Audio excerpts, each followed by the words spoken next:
Sir, you're charged with especially aggravated kidnapping. You're also charged with aggravated assault, and you're charged with theft of a firearm worth less than $2,500. You're talking about stuff that is not You will bring the jury. Hello and welcome to the Court of Public Opinion. I am the Recovery Addict, and boy do I have a case for you today. Why is the dog chewing on this guy? I think they have got the wrong guy there. They got the wrong guy, and the dog was biting him. He roughing him up quite a bit. There's a lawsuit. 9 out of 10 judges prefer watching the Recovery Addict live stream in their courtroom. The fireworks are not done. Now we're getting commentary on the case. Literally not true. Dahil he Anglican for his verbal Latino. I didn't ask you to interrupt me. Is that correct? Oh, for Trump's sake. Good morning. Welcome to the Court of Public Opinion. I am the Recovery Addict. Happy Monday. It's a beautiful day. It's a beautiful day in the neighborhood, as Mr. Rogers would say.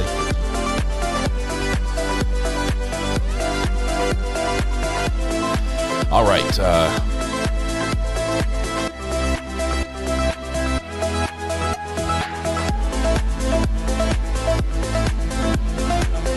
Water is cold. Water is good.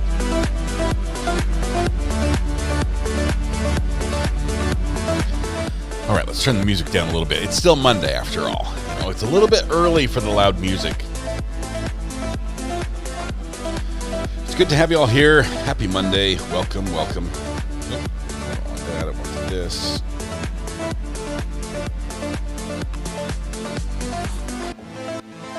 All right. Good morning. Good morning, Cindy. Enjoy the moment. Good to have you here. Welcome. Glad to have you. We believe, Cindy, that you were first in chat, but narrowly beating out Greeners this morning. Narrowly. And for your promptness and punctuality, we're going to punish you. We're going to send it to you to internet ownership. Everything IP related worldwide is your responsibility. Yes, you thought you were doing a good thing, and here we are treating you badly as a result. I apologize, but thems are the rules. And we have to follow the rules. So congratulations, Cindy. This goes on your permanent record.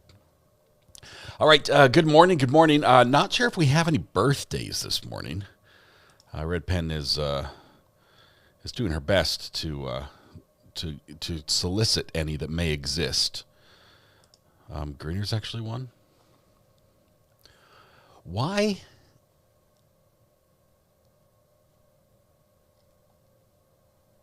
Apparently I screwed that up.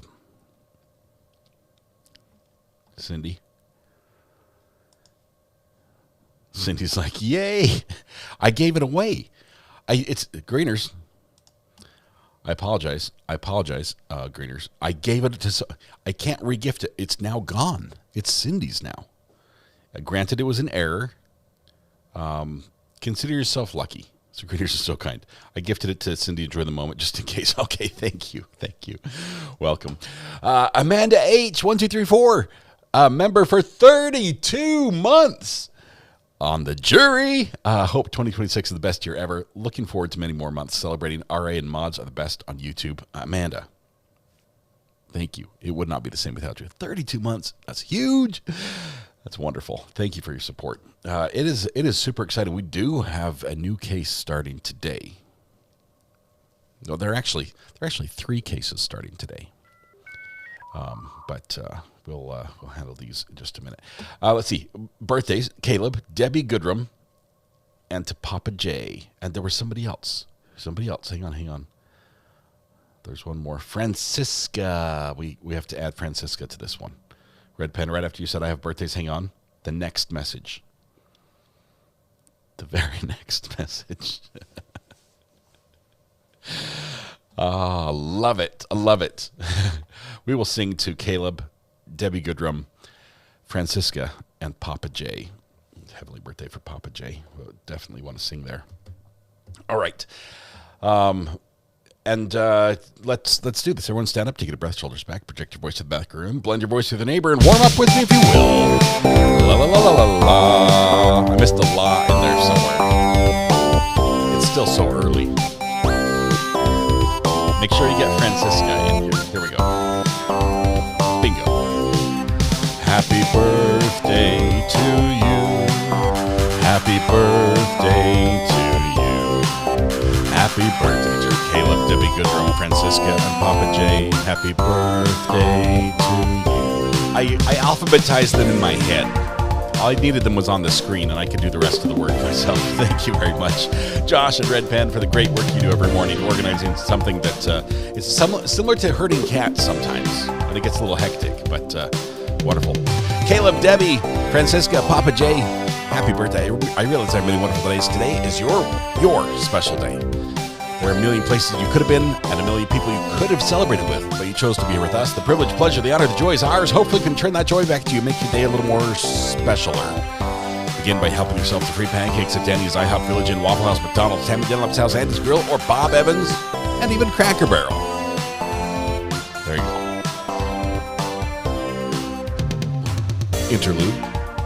In the interlude, let me just say, Southern CJB member for 2 months. Good morning, Sarah Grace. Ooh, Sarah Grace. We'll be going there in just a minute. Joe Sherlock, member for 24 months. Yay, finally turned pink. It looks great on you, Joe. Looks fantastic. Thank you very much for 24 months. 2 years of support. Melissa McLaughlin, welcome to the gallery. Thank you very much. You're one of us now. You can never leave. We probably should have told you that before you joined, but why would you want to leave? You're surrounded by friends.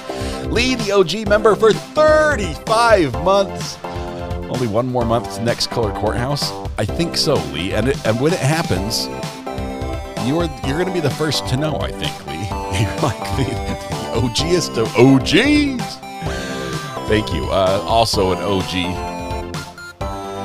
Joe Sherlock, OG. And anybody else? Amanda H., also an OG. All right, drum solo for the big finish. Join me on the air drums. We can all kick this off in style. Ready? Beautiful. All right, Michelle Johnson, also an OG. Yes.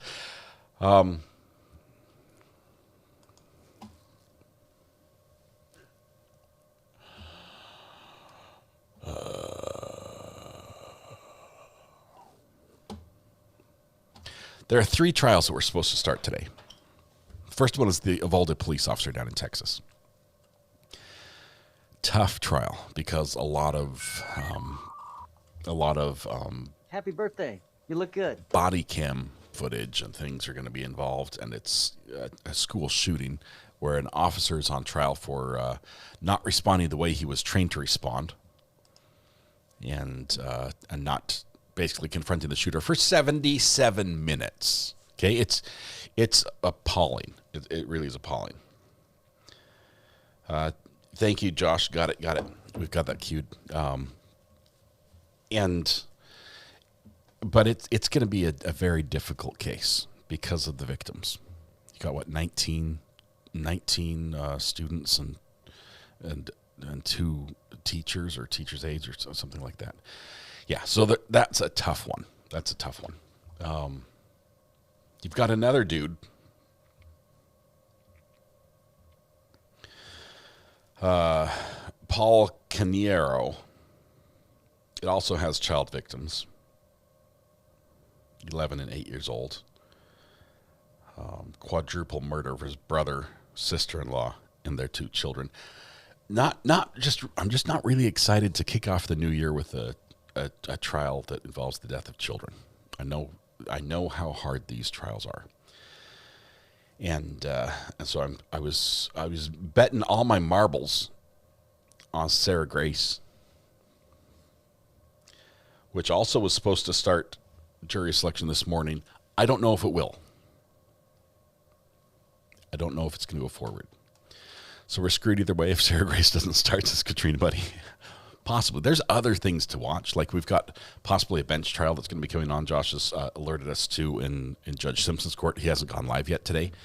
So we're looking for other stuff. So a bench trial could be interesting with Judge Simpson. We don't get to see a lot of trials with him. A lot of his are just like, the pre-trial stuff, arraignments and probable cause and everything else. So bench trial would be cool with Judge Simpson for sure. But we'll see.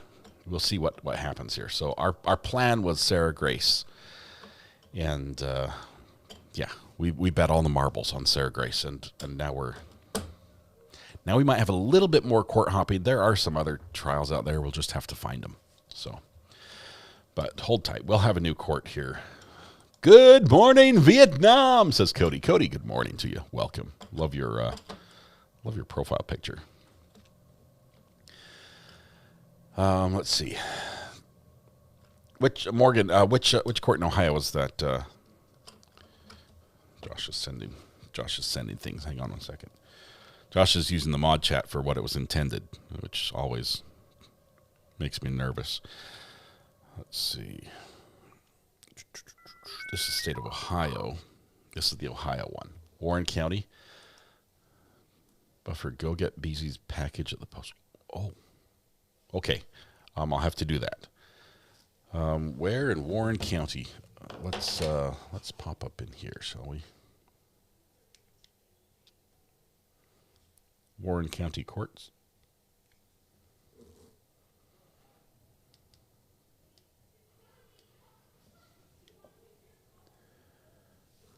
Let's see. This is 8. Oh, actually, it's going to be on. Yeah, it's going to be on this one. Or festival or jury name selection it for someone asking you to sign a petition. Yeah. Okay. Did anyone ever not? I love jury selection. No. Can anyone recall an instance where you have signed a petition for somebody? Timothy Teep. No. Okay. It's the judge. You have. We've seen him Okay. before, and we like All him. right. What do you remember, Ms. Bowers? What kind of petition it was? I feel like I've done it for somebody running for an office. You or can't something. running for office Yeah, like an individual. Yeah. Okay.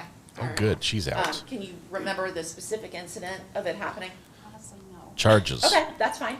1 through That's 12. fine. Anybody else? Election Ever falsification. sign a petition for somebody running for 13 judge or clerk, 13 through clerk of 24. courts or sheriff or Forgery. prosecutor? Okay, maybe. Yeah. We've never I watched a didn't case like You that. don't remember, but probably has Probably gonna be happened at some point. Short one. Does anyone? There's All our right. favorite judge. And Nope. I have signed a petition. It was a few years back, and I remember it was like to deal with like restructuring the districts, the voting districts, kind of like the wanting to put that on the Redistricting. ballot, though. Trying to get that, how like the voting 2 to 3 days on this Uh-huh. one. Restructuring them in Ohio. Okay, all right. Do you remember how long ago that was? Oh gosh, it's probably been about 4 years ago.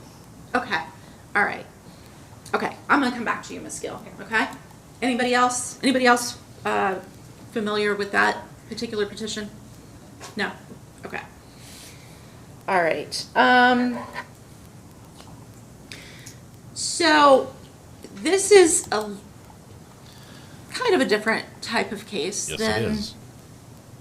our normal one that comes through, okay? Which one's the normal one? Is that We the murder don't or the have traffic? a situation where I'm going to have a victim testify about, injuries. Nobody's shot, nobody's stabbed, nobody's robbed, in the traditional maybe sense that we think of a victim, right? There's not going to be any financial loss that anybody's going to be talking about, as thankfully didn't happen to your wife, Mr. Gray. So we don't have that What happened to Mr. Gray's wife? type of maybe TV victim. I'll call it TV victim that we think of. Okay. TV.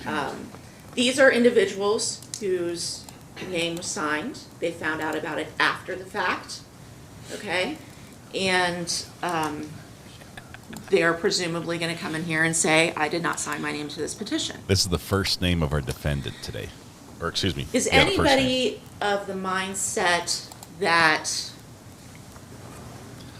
I'm guessing, let's see. basically who cares? Nobody's physically harmed. Nobody's out any financial money.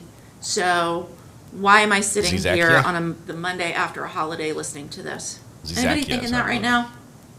And if you are, it's okay. It's fine. I just need to know kind of your mindset. No injury, Everybody no okay? crime. can take the case Is that the just Bob as Marley serious song? as if somebody had come in here and is going to testify to a stab wound or a gunshot wound. Everybody okay with that? Okay.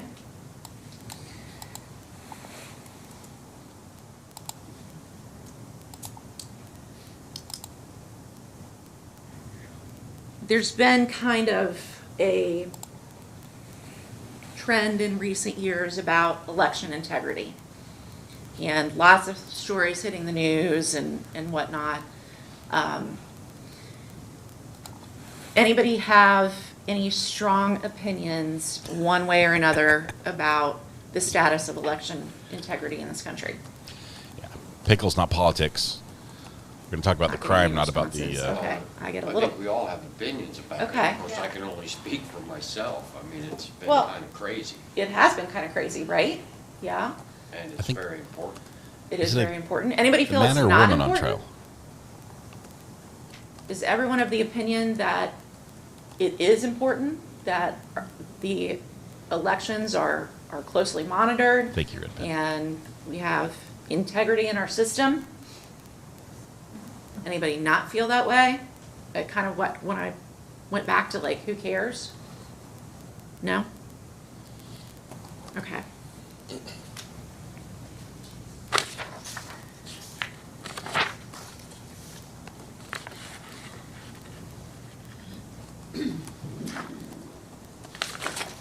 So I'm almost finished with y'all.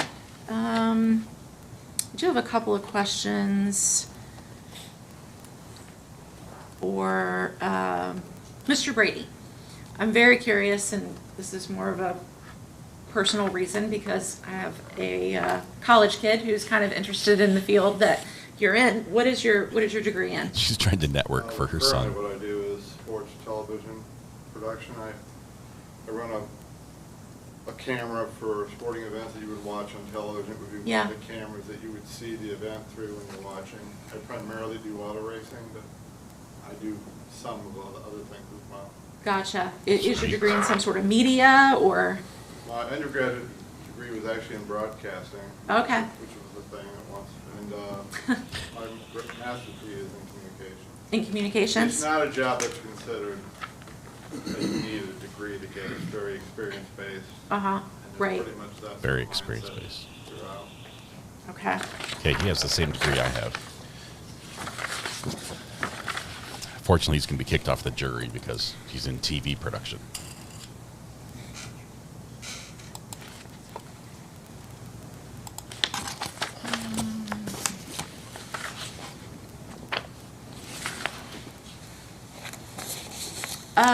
Ms. Harini, let's talk about your work situation because you said that you were needed back at work. I see you work at UC. Yeah. Okay. What do you do for UC? I work in the family medicine department. I'm a researcher. I do the analysis. Okay. Yeah, it's just that That I've been you were- out for a long time. You are the father? Just because you've been out for so long. Yeah. Okay. Were you supposed to go back today? Yes. Okay. Is it going to cause you a hardship if we can get you back to work by Friday? Wednesday, let's say? I've told them it's just have a lot of piped up work, so it's okay. Okay, you're okay. You're not going to be distracted thinking about all the things you have to do at work. That's my main concern. Is I need focus because I'll be honest. There are going to be parts of this trial which may not be all that exciting. We're going to go through lots of documents and whatever, and I don't need anybody thinking about, Snoring. We got to pay attention.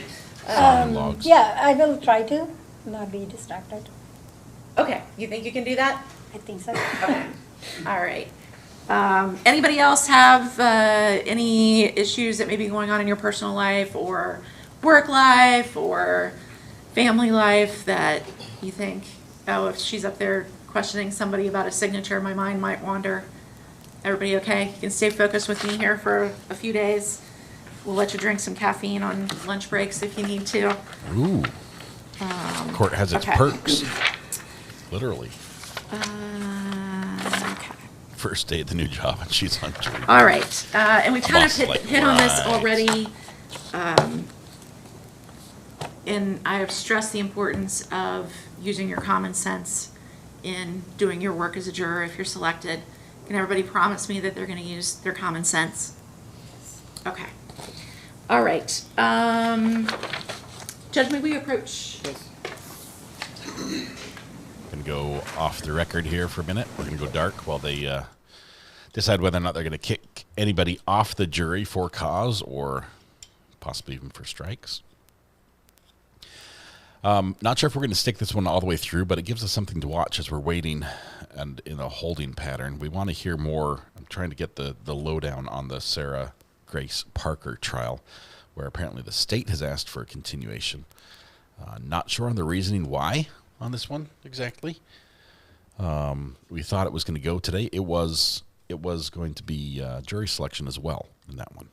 So you're going to be using your uncommon sense. Nowadays, it's more and more uncommon that people use that. We are fingers crossed for Sarah Grace. Maybe the judge says no. It's go time. Last time was selected for jury. There was a jury candidate that fell asleep during the selection period. Judge was not happy with that man. I'm pretty sure there's like a disease or a condition you can say I suffer from, right? That I don't know, is it like narcolepsy or maybe that's like leprosy. I don't know. There's something you can say, Judge, I can't help it. You talk boring, I fall asleep. It's a medical thing. It's not. I wish it were different, Judge. I wish it were different. Idiopathic hyposomnia. That could be a thing as well. Leprosy will keep you off the jury too. I guess it probably would. It's like I'd rather not sit by juror number 3 if that's okay. Can we have like a gap? Yeah. Yeah. Anyway, we'll go ahead and add leprosy to the list of things you can tell the judge you suffer from that might keep you from serving on the jury if you don't want to serve. There's a hilarious song by Weird Al about leprosy. As funny as that could be, I imagine Weird Al takes on some pretty funny ones. But good morning, RA has leprosy. See, now we're starting rumors. Upside Baguette. Reverend Beasy, your comment showed up and then it disappeared. I don't know why. And it was something about your comments not showing up. So, uncontrollable flatulence. You might have to demonstrate that one, but I figure that could possibly also work. Maybe you could ask the judge if you could approach and then demonstrate instead of demonstrating from afar. I think it would have better impact. Leprosy is a bacterial infection. Today's trivia. All right.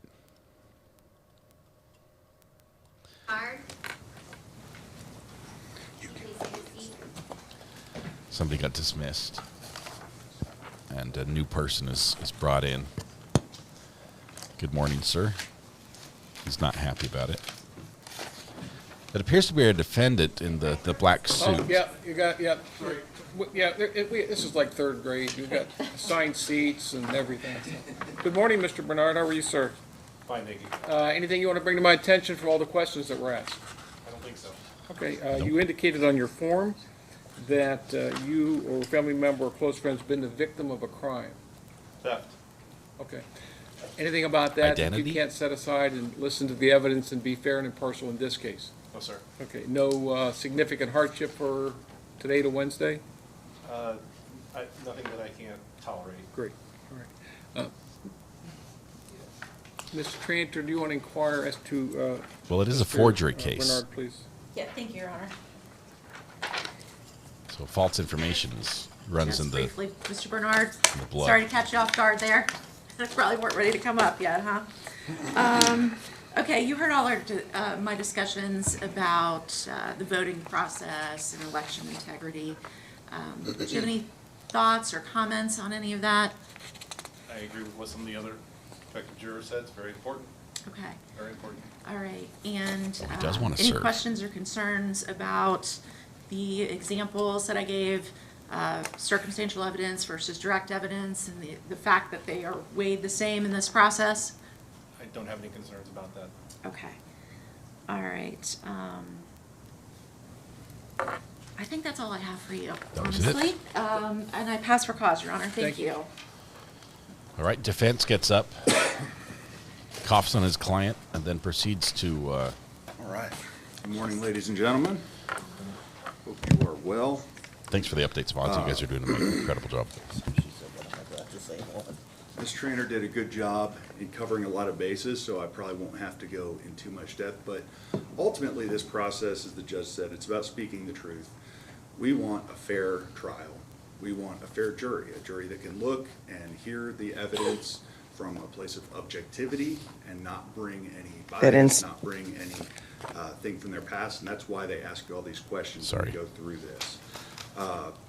You know, the prosecutor said one thing, you know, could you hold me to that of talking about beyond a reasonable doubt? And the one thing I would put out there is, would you agree to hold the prosecution to a constitutional standard? Okay. Thankfully, in the United States, we live under the Constitution and we have protections that aren't everywhere. You know, it brings to mind Stalin's notorious police chief used to say, show me a man and I'll show you the crime. So would you be able to agree that just because someone is charged with a crime, there still is a presumption of innocence? Would everyone agree with that? And would everyone agree that just because someone is indicted and the grand jury goes through their process, which, by the way, is only the prosecution giving their side of things, there's no defense in the grand jury process, but just because someone has been indicted and a grand jury has brought charges, would you agree that there is still a presumption of innocence and that the state has to prove each element of each charge? Would everyone be in agreement on that? Right, I'm going to go to a few of you that had, or I guess one question just to start, okay? Hypothetically. Now, I know this is a little bit silly, so please indulge me, but, okay, no evidence is presented. You go back right now. What's the verdict? Not guilty. Not guilty. Not guilty, thank you. Again, just a little bit of a trick one, but the presumption of innocence, that's the starting point. That's where we're coming from. It's a clean slate.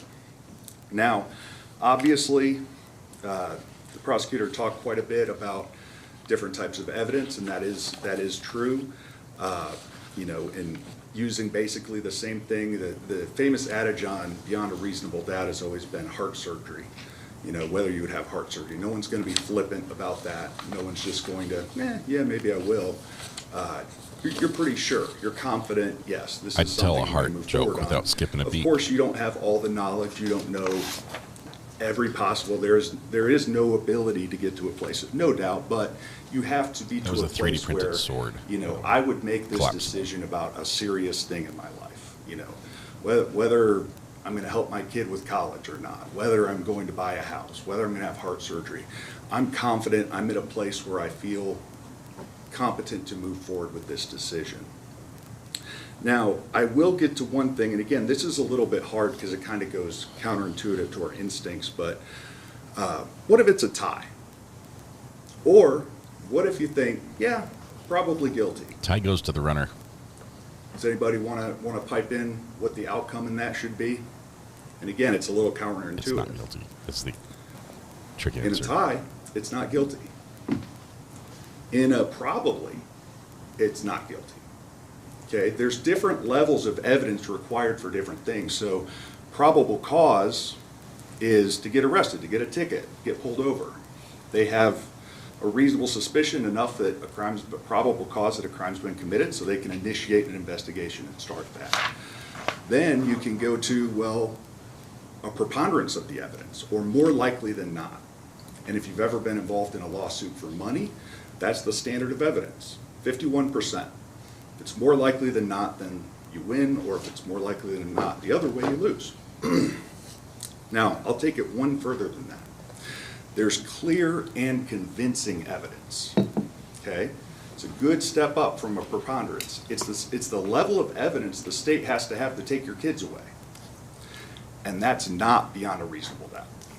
So again, I just say all this to say, you know, if at the end of this trial, all the evidence been presented, you've been able to hear everything, see everything, and you don't have that beyond a reasonable doubt, is there anyone that would say, I would have a problem signing and circling not guilty? or maybe I didn't frame that well, I'm not. If we get to the end and you've heard all the evidence, the whole case has been presented, and you don't feel that it's reached that point of beyond a reasonable doubt, is there anything that would stop you from circling not guilty? Just shake your head. Okay. As far as knowing things, now one thing here, and this is something, again, the prosecutor brought up, but everyone is impacted by popular culture, television shows and things, and a lot of times there's not a satisfying answer in real life because we don't see the cut that the producers put together showing what happened, exactly how it happened, and everything else.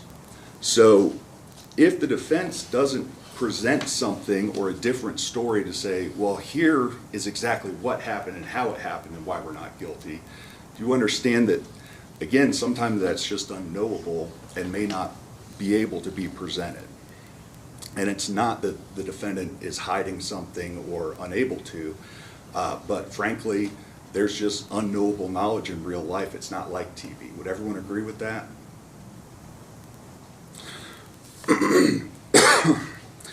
Now, Mr. Bernard, you'd mentioned being a victim of theft. Is that correct? Yes. How long ago was that?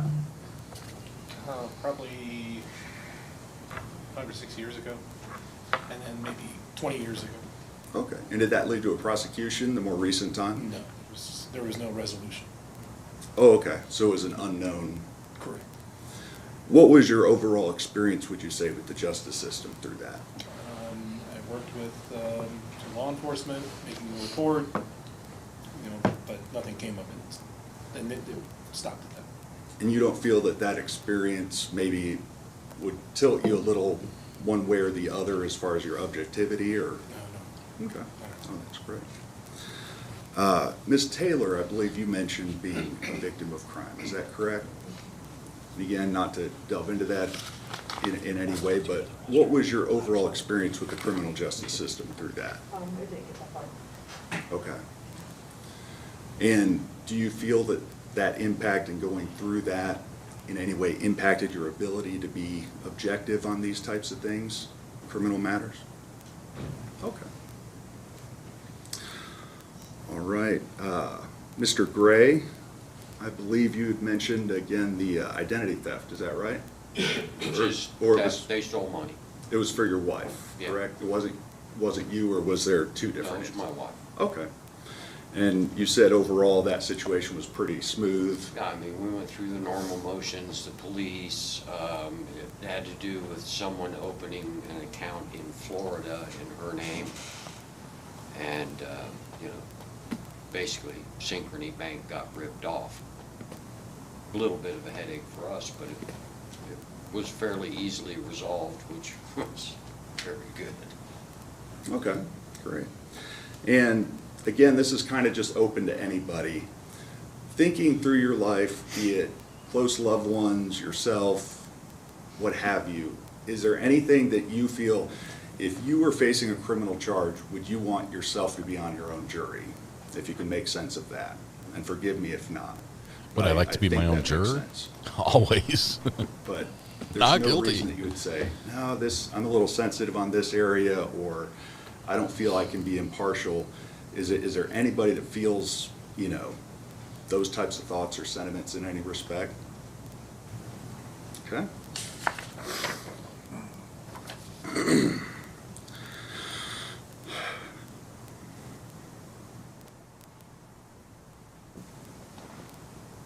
I would say one thing too, Mr. Sination, was it? Sinatine. Sorry about that. You had mentioned as far as giving credibility to witnesses on their tone of voice, correct? Would you understand that, when someone is facing a criminal charge, that they're typically under quite a bit of stress, right? Yes. And it might be expected that, different people respond differently to stress. Yes. And they might come across nervous, they might come across, but that isn't necessarily a sign of guilt, as opposed to, you think you could be fair in your evaluation of that? Absolutely. Fantastic.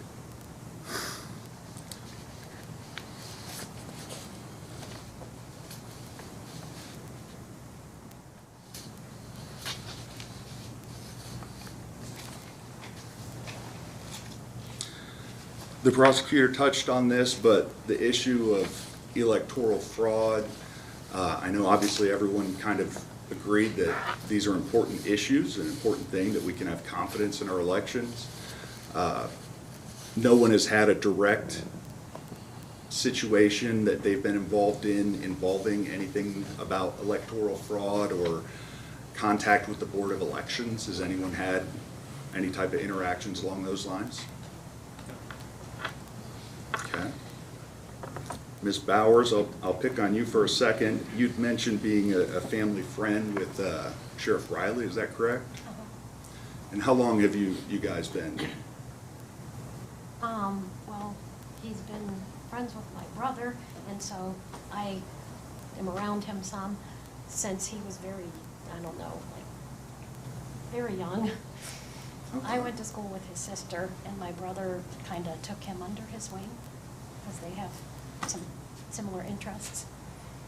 But as far as you personally, would you say that you're very close personal friends or more of a general acquaintance? Just not a really close friend, just a friend. Okay. Like if we see each other, we talk kind of thing.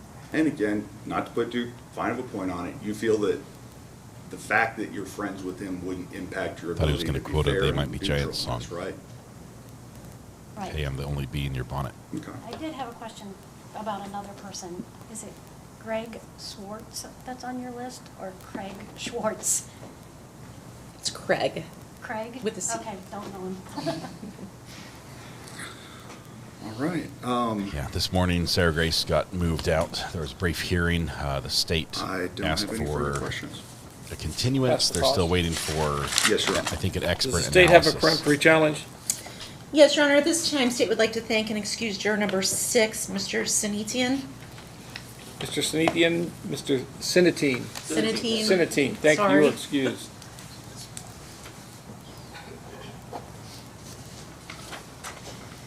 Does the defense have a peremptory challenge?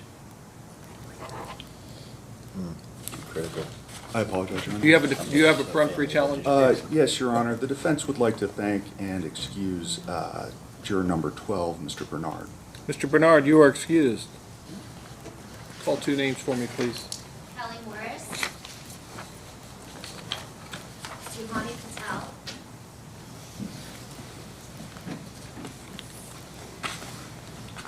Oh, if you could take seat 6 in the back, please. It's probably going to be what my son is too. He's very much like grandpa.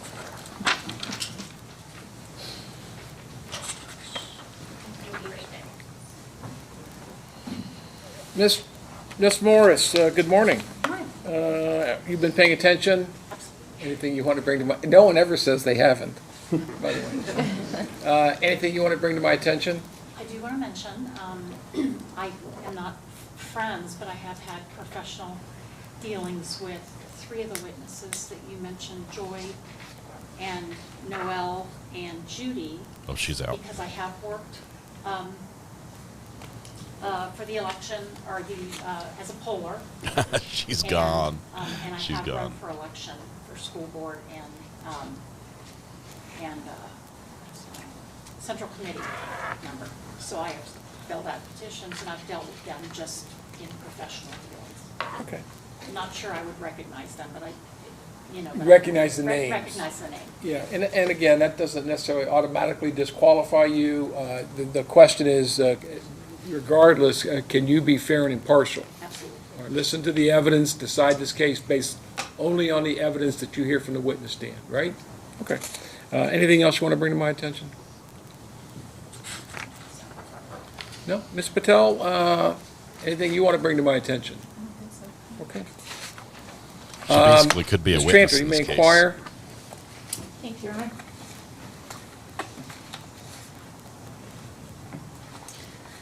All right. Good morning, ladies. Don't feel like I'm picking on you, but I'm going to pick on you because at this point we've had the opportunity to talk to everybody else, so we can only direct our questions to the 2 of you. So, not to put you on the spot, but we'll chat a little bit. Ms. Morris, I'm going to start with you. You said you previously run for school board, is that what you said? Okay, how long ago was that? 2 years. 2 years ago? Okay. It's just All right, two so new you women have on the through panel. that dealt with Noelle and Judy. Okay. And Joy. Just met them, just exchanging forms. Okay. Actually, I think the Joy that is on the witness list is Joy- not the Joy that you're thinking of. Joy So, and Noelle. yeah, the Joy that is on the witness list is a person whose name appears on a signature on these, and not the Joy that works downstairs. But your dealings with them, though, just in passing, fair to say? Just professional. Okay, never like gone out to dinner and had coffee or anything? Okay. Nothing to keep you from being fair and impartial. The defendant is Zyzekia. Any thoughts or Siharbia concerns about Roos. any of the issues that we have brought up and talked about with the other prospective members of the jury? Not that you can think of. Okay, with the whole circumstantial evidence versus direct evidence. Rick Groove, thanks for 25 months All right. as a member. Thank you very much, my And Ms. friend. Patel, Oh, gee. how about you? What are your thoughts about being here today? You're like, you're okay, probably better Okay with places it. to be on a Monday morning at whatever time, right? But any concerns about anything that we've discussed thus far? What do you teach at Sinclair? I teach anatomy and physiology. Oh, okay. All right. And how long have you been with Nat them? and Fizz, huh? Almost 15 years. Okay. All right. Classes are not back in session yet. though, next right? week, Next week. Okay. That's what I thought. That's when I know my UC student starts back up. She's mentioned her student twice now. Any, let's see.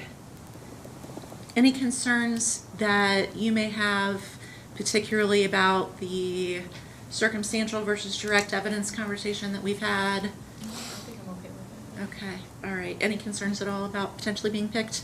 No. Okay. All right, thank you, ladies, for your answers. I appreciate that, and I pass for cause, Your Honor. Thank you.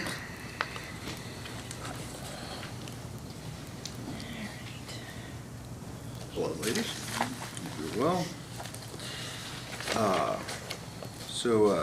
Ms. Morris, and again, forgive me, I don't mean to be repetitive, but you ran for office for school board, is that right? Have you ever held any other office elected? Central committee member. Okay. Are you currently or you have? I have. Okay. And when was that? A few years ago. Okay. 3 or 4 years ago. I don't remember exactly. Gotcha. And this most recent time for school board, did you say that was 2 years ago or a few? Yes, and I'm currently not serving. Okay. Do you have any plans to run in the future, or? Probably not. Okay. I saw it mentioned your husband's a business owner. What does he do? He's a financial advisor. Okay. And what's the name of that business? Just, It's on there, Secure Future Advisors. oh, Secure Future Advisor. Fantastic. Oh, free shout out, Secure Future Advisors. If you're in the need of a You've heard secure all the future and questions, need but advice, You wouldn't have any issue. husband's the man. Understand again, starting from the place that, excuse me, sorry. Drama Llama Mama. Starting from the place of a presumption of Oh, innocence. sorry, Drama Llama MIL. And understanding that the state has to bring proof beyond a reasonable 14 doubt. months. You, I'm sure, heard all those questions, don't have any issues with that. I'd like to thank my husband for all his support, And my you parents don't for have raising me, anything my from friends your for their life experience encouragement. that would Thanks for coming to feel this maybe TED make Talk. you not Congratulations. impartial to this matter? Okay. All right, Ms. Patel, same question. Anything from your background or experiences, you feel that you could be fair and unbiased in coming to a determination? Fantastic. I can be fair and unbiased. Fantastic. Defense pass for cause. Thank you. Does the state have a second peremptory challenge? Yes, Your Honor. State would like to thank and excuse juror number 9, Ms. Bowers. She gone. Ms. Bowers, you are excused. Thank you for your time.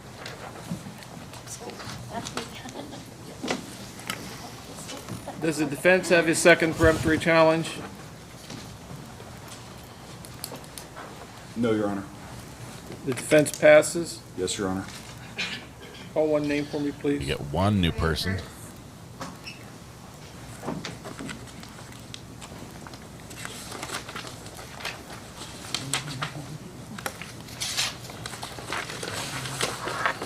You get to climb over all those people. At least I got short legs. All right, Miss Kurtz, thank you for your patience this morning. Anything you want to bring to my attention? Just work, my work. Okay, you work at Five Below? Yeah. My granddaughters love that store. Oh, yeah, all the kids love I thought that they sold stuff like that was like frozen, like 5 degrees below. No, that's the prices. I got to tell you a quick story. My middle granddaughter was going to buy a gift for one of her friends, and of course Pap took her to Five Below, and she's just going around the store just filling up a little basket with all kinds of stuff, and I had no idea she was expecting me to pay for it. Oh, yeah. And I did. We get that a lot. Yeah. No, but not, and other than work, so tell me. We got inventory coming up, and my manager's stressing. Okay, well, again, is it something you think you want to try to do? I could try to do it. Well, I need you to be focused. Like Ms. Tranter had said earlier, we need you to be, when you're here, I need you to be present. I need you to be in the moment, paying attention. Probably not be present. Too distracted, you think? Yeah. All right. To be honest. Well, I want you to be honest. Yeah. That's why we place you under oath, so that you're honest. All right, Ms. Tranter, does the state have an objection? She got home. No, Your Honor. That's fine. No, Your Honor. Jonathan? Okay. Ms. Kurtz, you're excused. Sorry. She's not sorry. She's like, I'm out of here. Freedom! She sees the light at the end of the tunnel.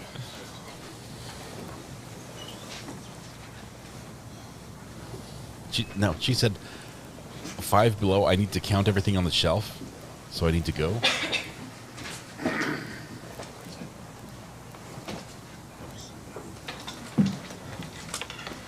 Never been to a Five Below. Was it like a dollar store? Good morning, Mr. Tussey. Been paying attention? Yes, sir. Riveting, huh? Riveting. Anything you want to bring to my attention? No, sir. All right. Ms. Tranter, you may inquire.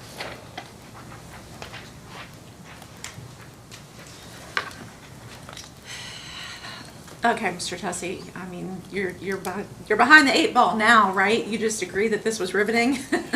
Not so much, right? I think I said that, not him. Okay. Any thoughts on anything that we have spoken about so far? Nothing yet. No? Okay. Any strong opinions about the circumstantial versus direct evidence conversations that we've been having? Understand the difference? Okay. Can you speak up just a little bit? I'm having a little trouble hearing you. I know if I can't, Dina probably can't either, so.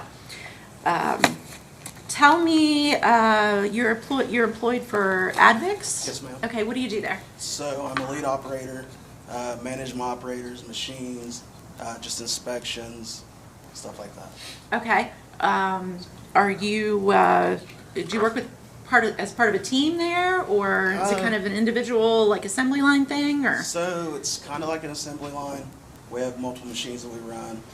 I mean, we work as one, but we have different machine lines. So Yeah, okay. I manage 4 operators, I do believe. Okay, that's what I was gonna ask you. How many people do you have on your team? So you've got 4 people? Yeah. Okay. You ever have a situation come up at work that you had to decide where, I don't want to necessarily say somebody gets in trouble, but something happens and you have to decide kind of who's responsible for? All the time. All the time? All the time. Okay. So do you kind of understand where I was going with my credibility? Yes. Okay. Tell me about that. What kind of tools do you use in that situation that you may have at work? So usually if something happens, if I look at my operators, say I have a newer operator and one of my veteran operators. Mhm. Usually my veteran operator, I know the ins and outs of them. Newer operators, not that much. So if a problem, like last week, a problem occurred where something broke and my new operator was telling me, hey, this is what happened, yada, yada, yada. Then my veteran operator came to me and said, oh yeah, this happened. With me knowing him, yada, yada, usually yada. I take his credibility, but I could tell that he was kind of lying to me because veteran I've worked with operator? him for Okay.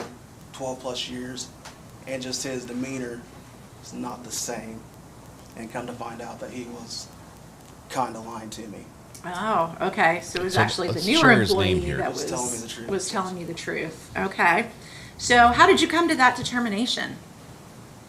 Like I Just said, the I've facts. known that operator for multiple years, and just how he's acting was a little bit off. So I mean, we've had issues like that before, straightforward, and he's been the same the entire time. It Okay. was that little offset that kind of Kind of threw up a red flag for you? This new operator, I mean, he's going to tell me that he does not want to lose his job. So, and what happened was something that I don't think this new operator would have been able to figure out what happened.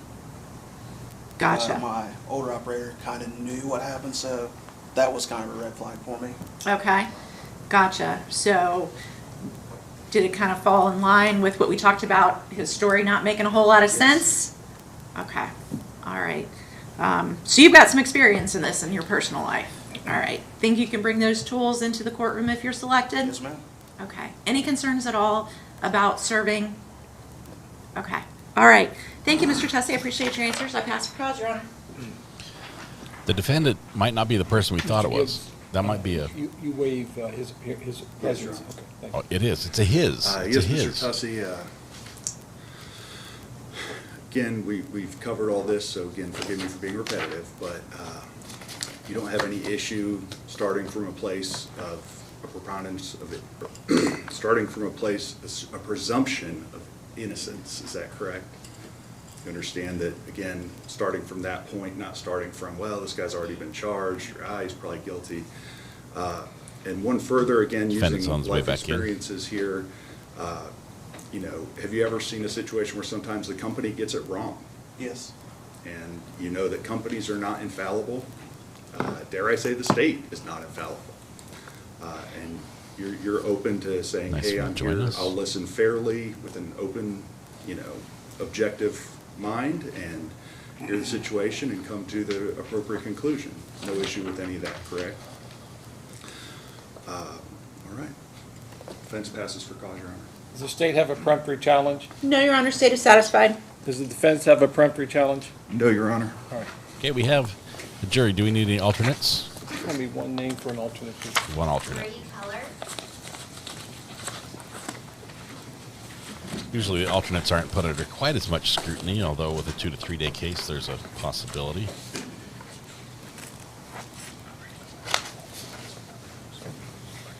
Where did you go? Ms. I told Ms. you Keller, if you'll court's sit in that today. empty chair up there for me, please. Good morning. Good morning. Are you a football fan? Not necessarily. Well, my analogy here is not going to work very well, but let me explain it to you. I seated you in the 13th chair, which is the alternates chair, and I always use this analogy like you'd be like the backup quarterback.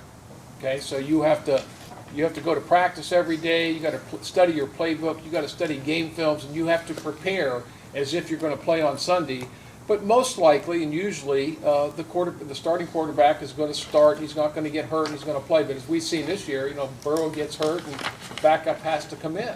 And that could happen in this case where we have to call on you, so you have to be prepared to step in.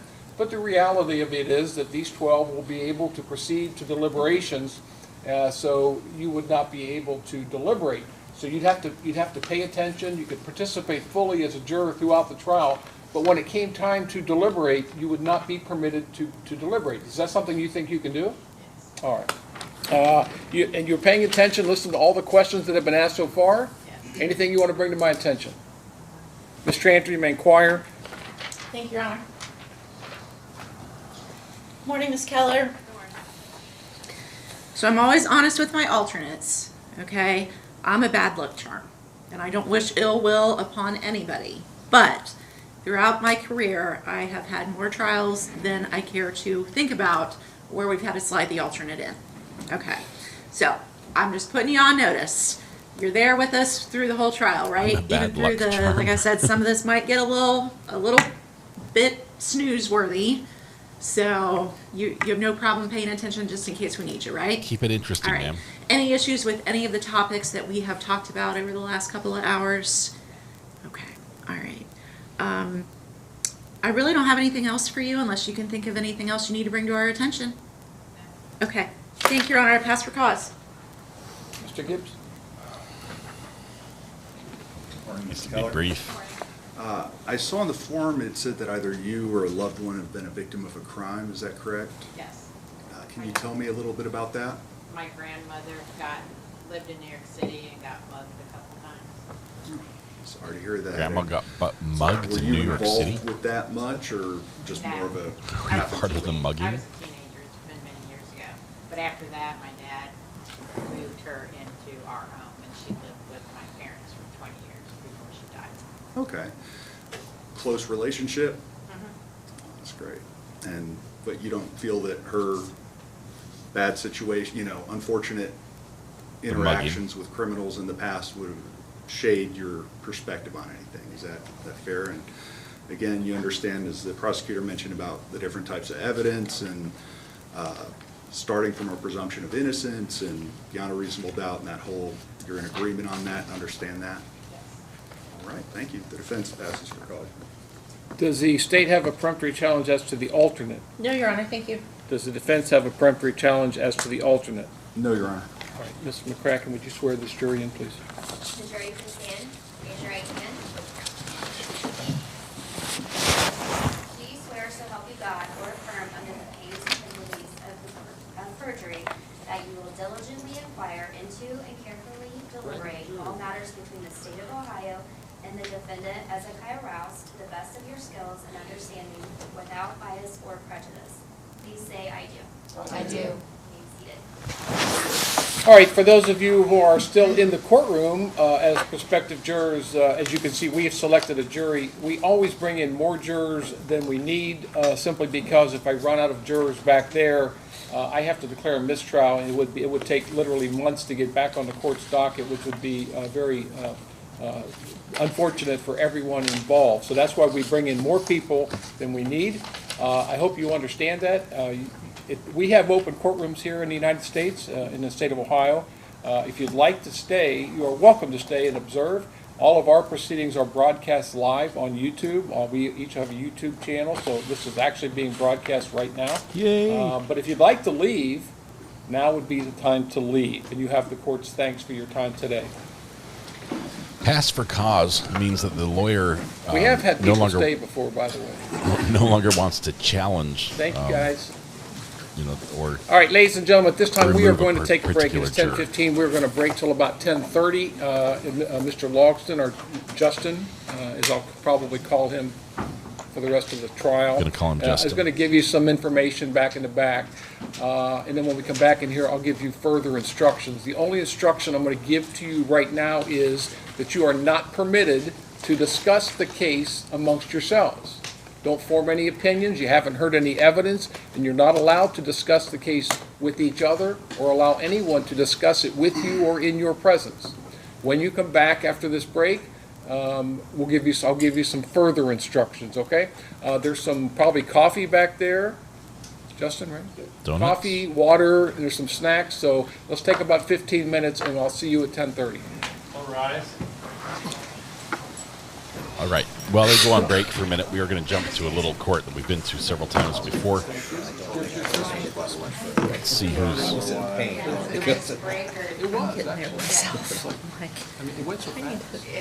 There's our defendant with his very tall attorney. Did you have a good Christmas? I did have a great Christmas. You traveled, didn't you? Go Went to Florida.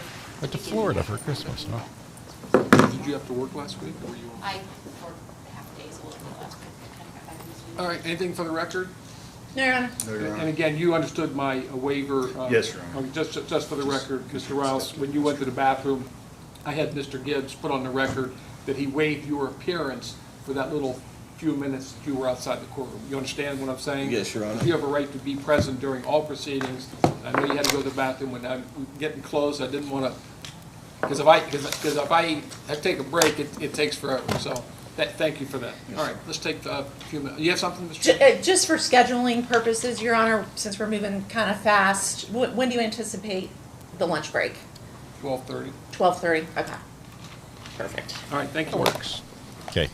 We're going to bail for just a minute and jump to Kansas. Good morning, folks. My name's Deputy Caulfield. I'm going to go over a couple of things with you while we're waiting on the judge. You need to treat these Zoom hearings as if it was live in the courtroom. So don't be driving. No smoking, no hats, no sunglasses, no driving, no eating. I don't mind if you take a drink of coffee or something every once in a while, but do as if you were live in the courtroom. Be dressed appropriately. Don't show up in your pajamas. Also, very important, have something, a pencil and a paper ready to write something down, because chances are she will be giving you some information that you need to write down. We don't have time to wait for somebody to run after a pencil. So, I see the judges here, and do not be in a moving vehicle. I don't see anyone that is, but anyway, I'll shut up and let you. Gabriel, we're looking at you. Thank you. We're looking at you, Gabriel. As we can tell, you're driving. The car is shaking.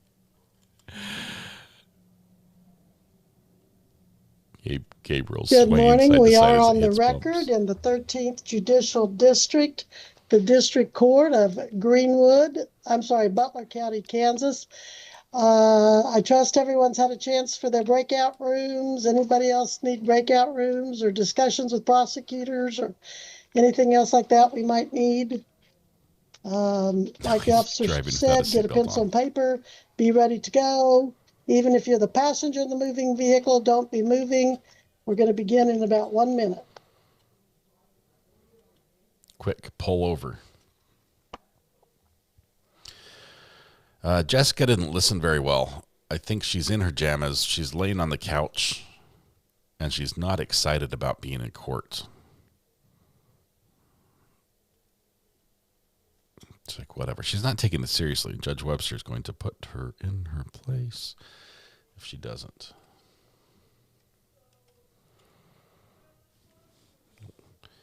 You hid behind us, Jessica. You have to watch.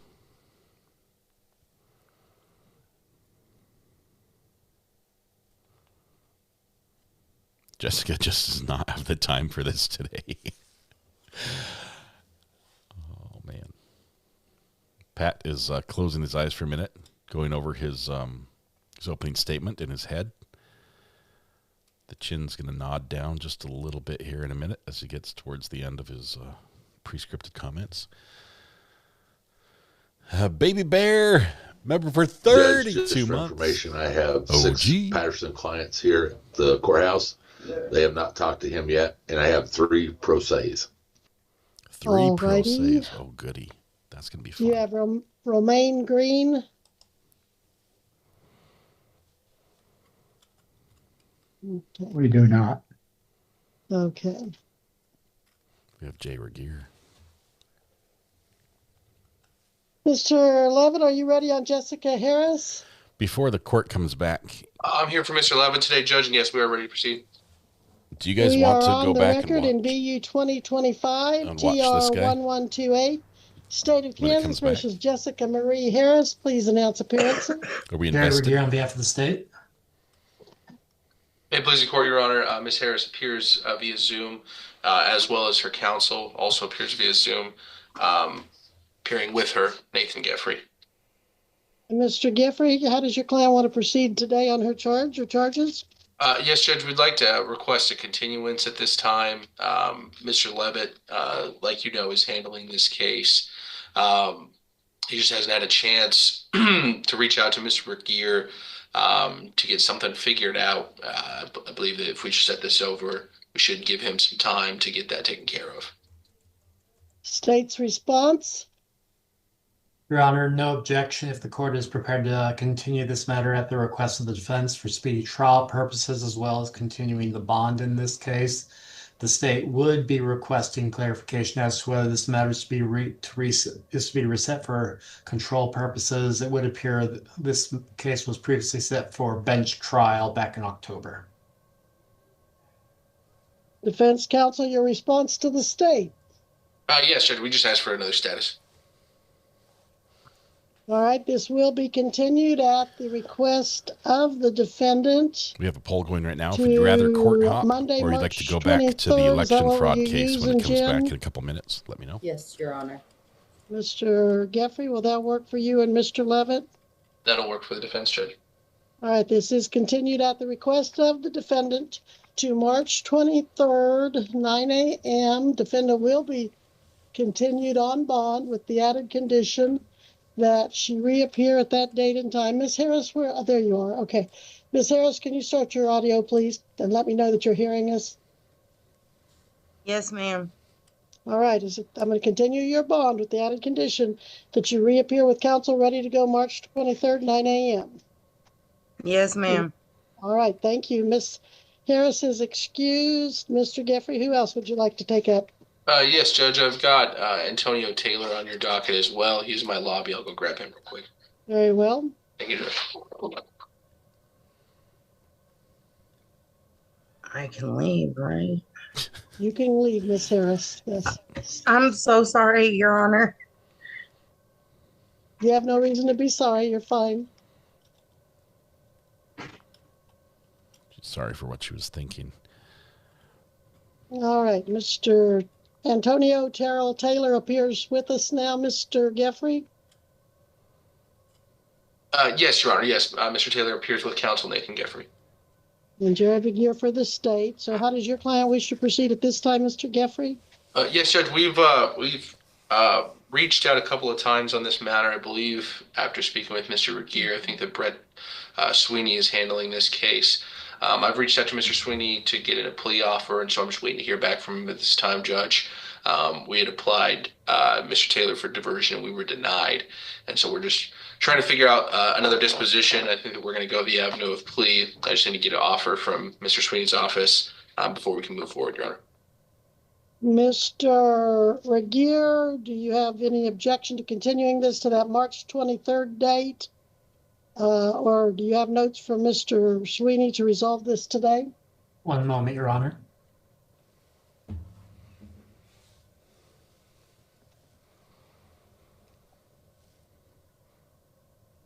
Mr. Aguirre is just booting up. Give him a minute. No objection to resetting this matter over at the request of the defense, Your Honor. This matter is continued then at the request of the defendant for March 23rd, 2026, 9 a.m. Defendant, Mr. Taylor, can you hear me? Yes. Selena, we talked about those. Back here with your attorney at that time, ready to proceed. Both of them have that child will be continued victims. on your bond and at your request. They're also starting jury selection. You're welcome. If there's nothing further, Antonio Terrell is excused from today's proceedings. Mr. Geffrey, have you anyone else on the docket? I believe that's all I have, Judge. Then you're excused as well. Thank you, sir. Thank you so much, Your Honor. Appreciate your time. Yours too. We'll take up Mr. Hanson, your client now, if Stephanie Thompson is here. On the record in BU 2024 CR 514, State of Kansas versus Stephanie LaShawn Thompson. Please announce appearances. Jared Regier, State. Yeah, Stephanie Thompson is here in my office, represented by John Hanson. I see that now that you pointed it out. Thank you, Mr. Hanson. How does your client wish to proceed today? Well, I don't know whether I've requested, and I don't think we've received a plea offer on this, so I would like to set this out so we can get that done.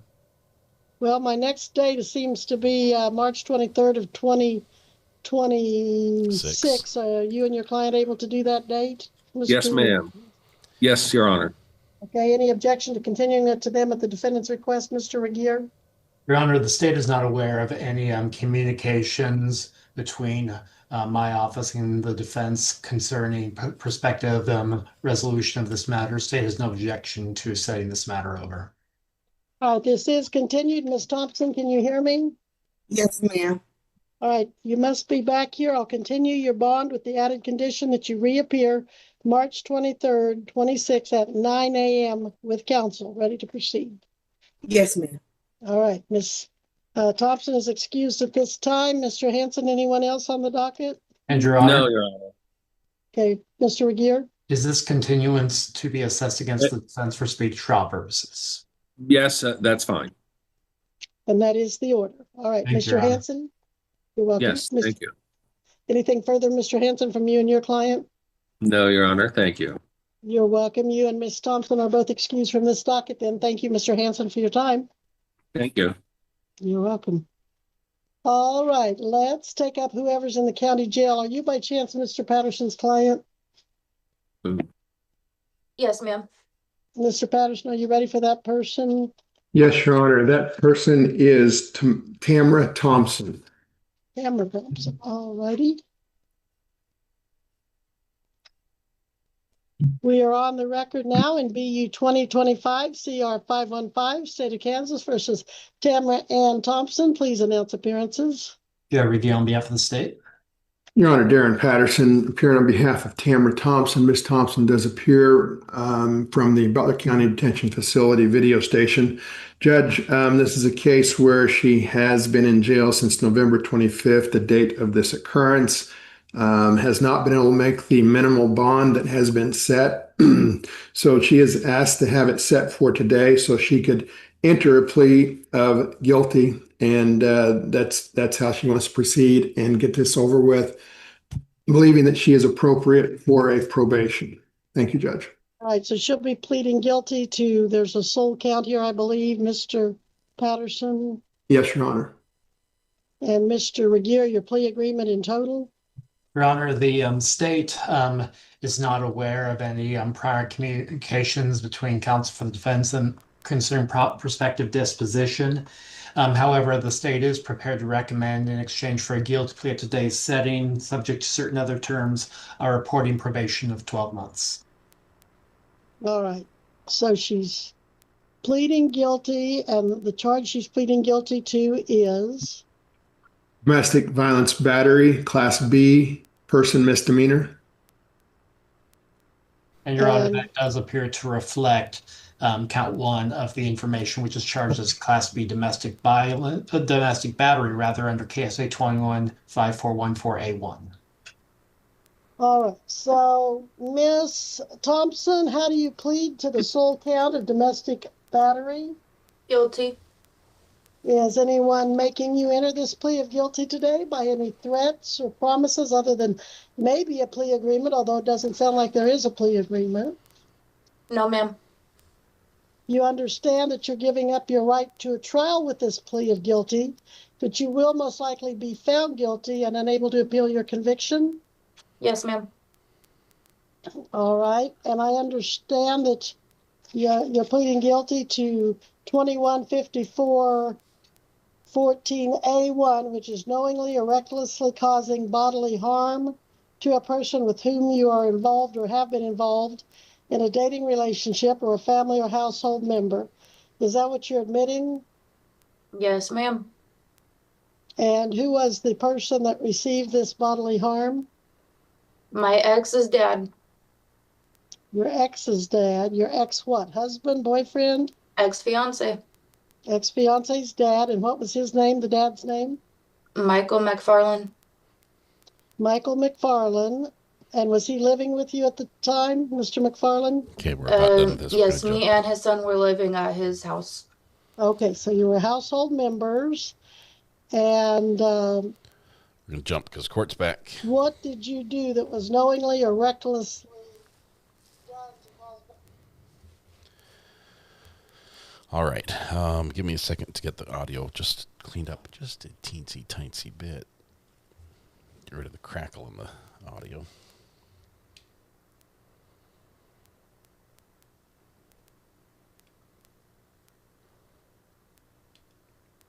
It's so good to have all the courts back. There are just so many options now. Although there are a couple big trials, but let's see. Let's go to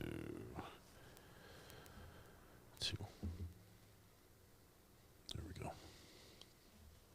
A little cleaner. We're just waiting for the mic to come on.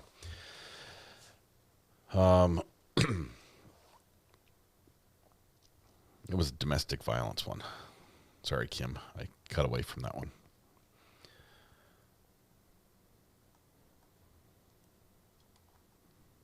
Lots of gesticulating from the defendant in the fraud trial. Gesturing moving of hands and body and all that. So good. We'll have something fun to watch. So if I'm correct, this is a hefty trial. Well, it's got like 24 charges to it. So define hefty. Judge is going to read the instructions here in just a minute when the jury gets brought in. But love the judges here in Warren County. Legally Blonde. Stuck with that name because of the Festivus live stream where you changed the name.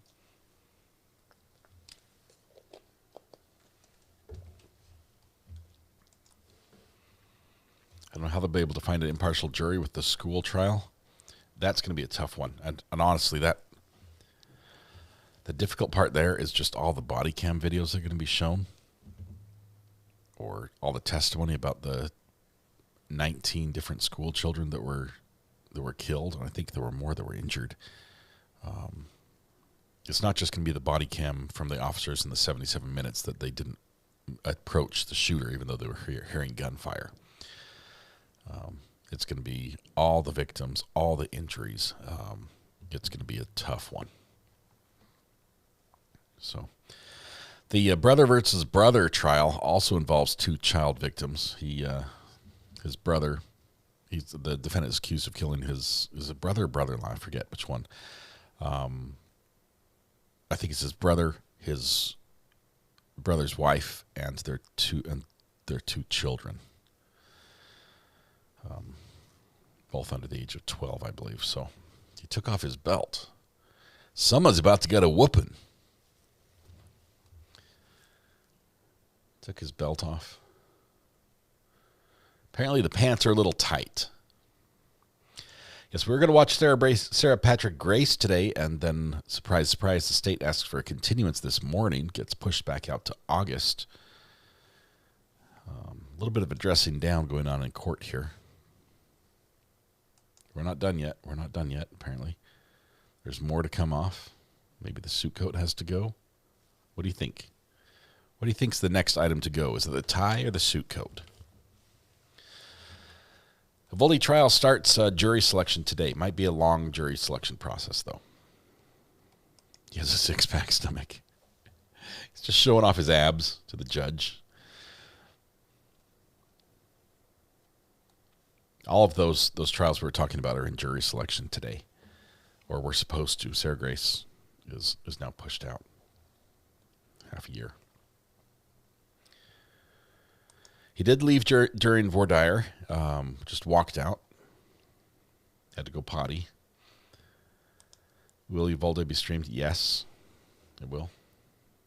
I believe so.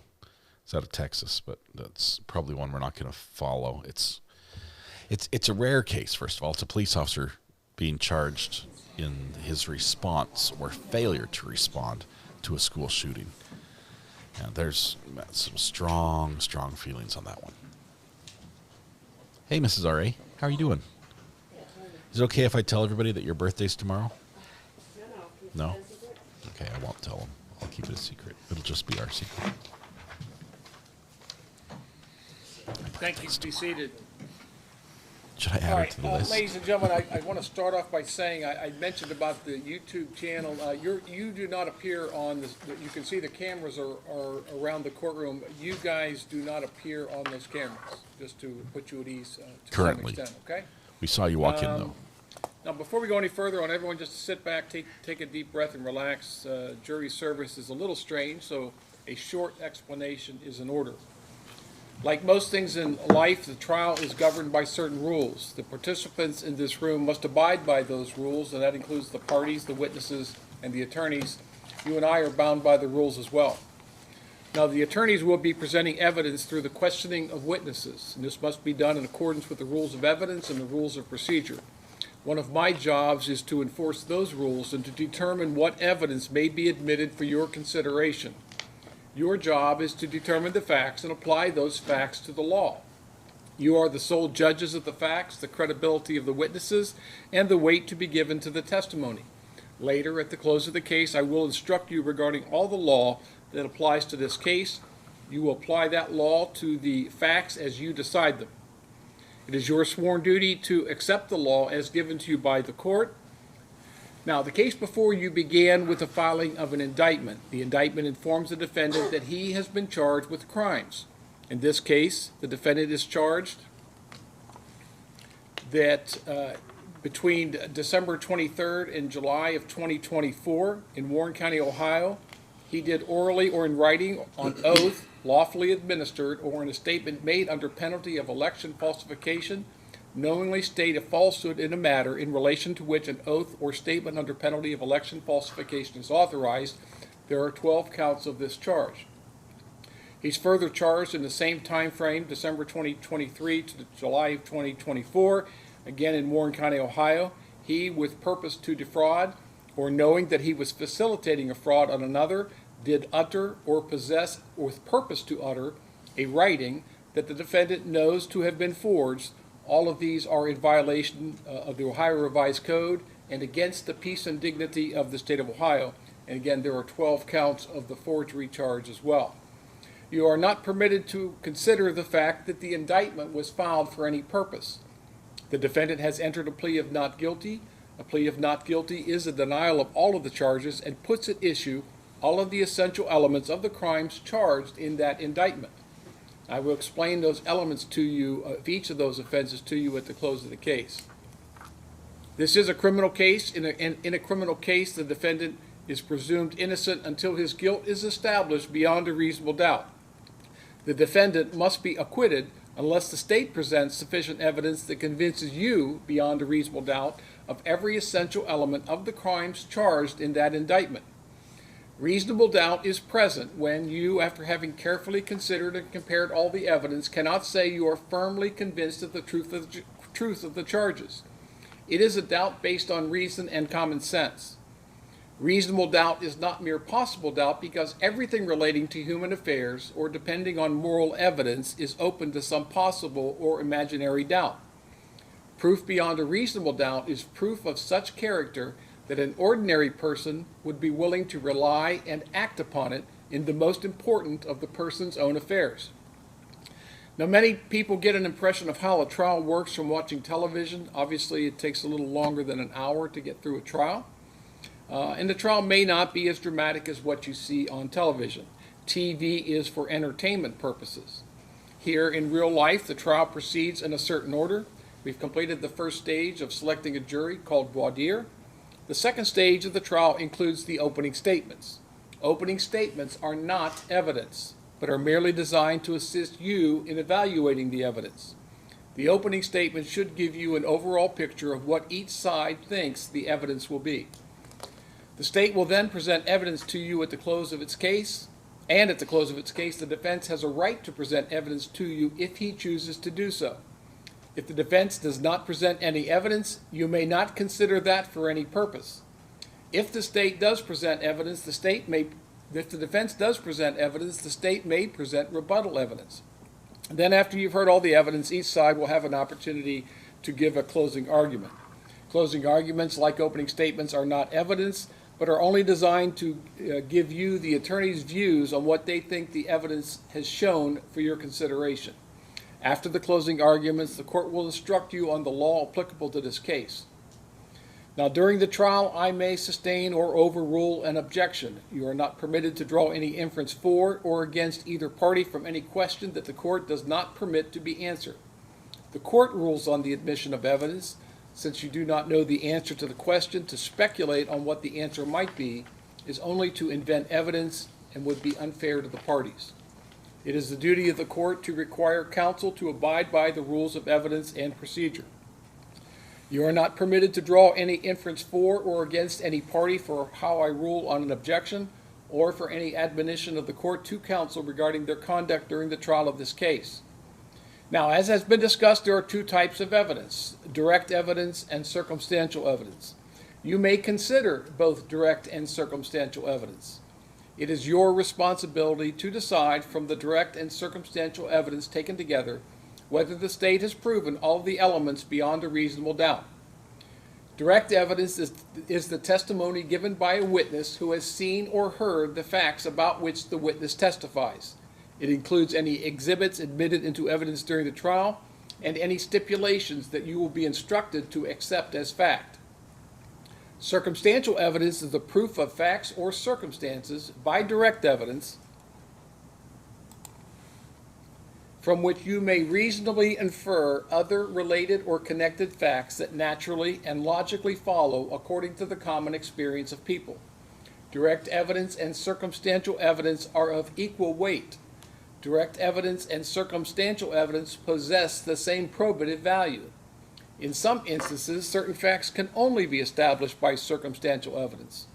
A conviction based solely on circumstantial evidence is no less sound than a conviction based on direct evidence. Now, as the judge, I have two jobs. One is I sit like an umpire in a baseball game calling balls and strikes, and that is the court ruling on the admission of evidence. Throughout the trial, you may see the attorneys object to questions or to the admissibility of evidence.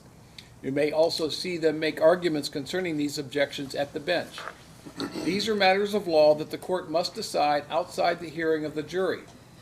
From watching television, you may have the impression that if an attorney objects, that attorney is trying to hide something.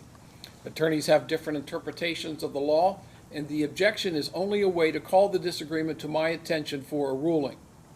The rules we follow are designed to provide procedures so that you may determine the truth of what happened and reach a just result.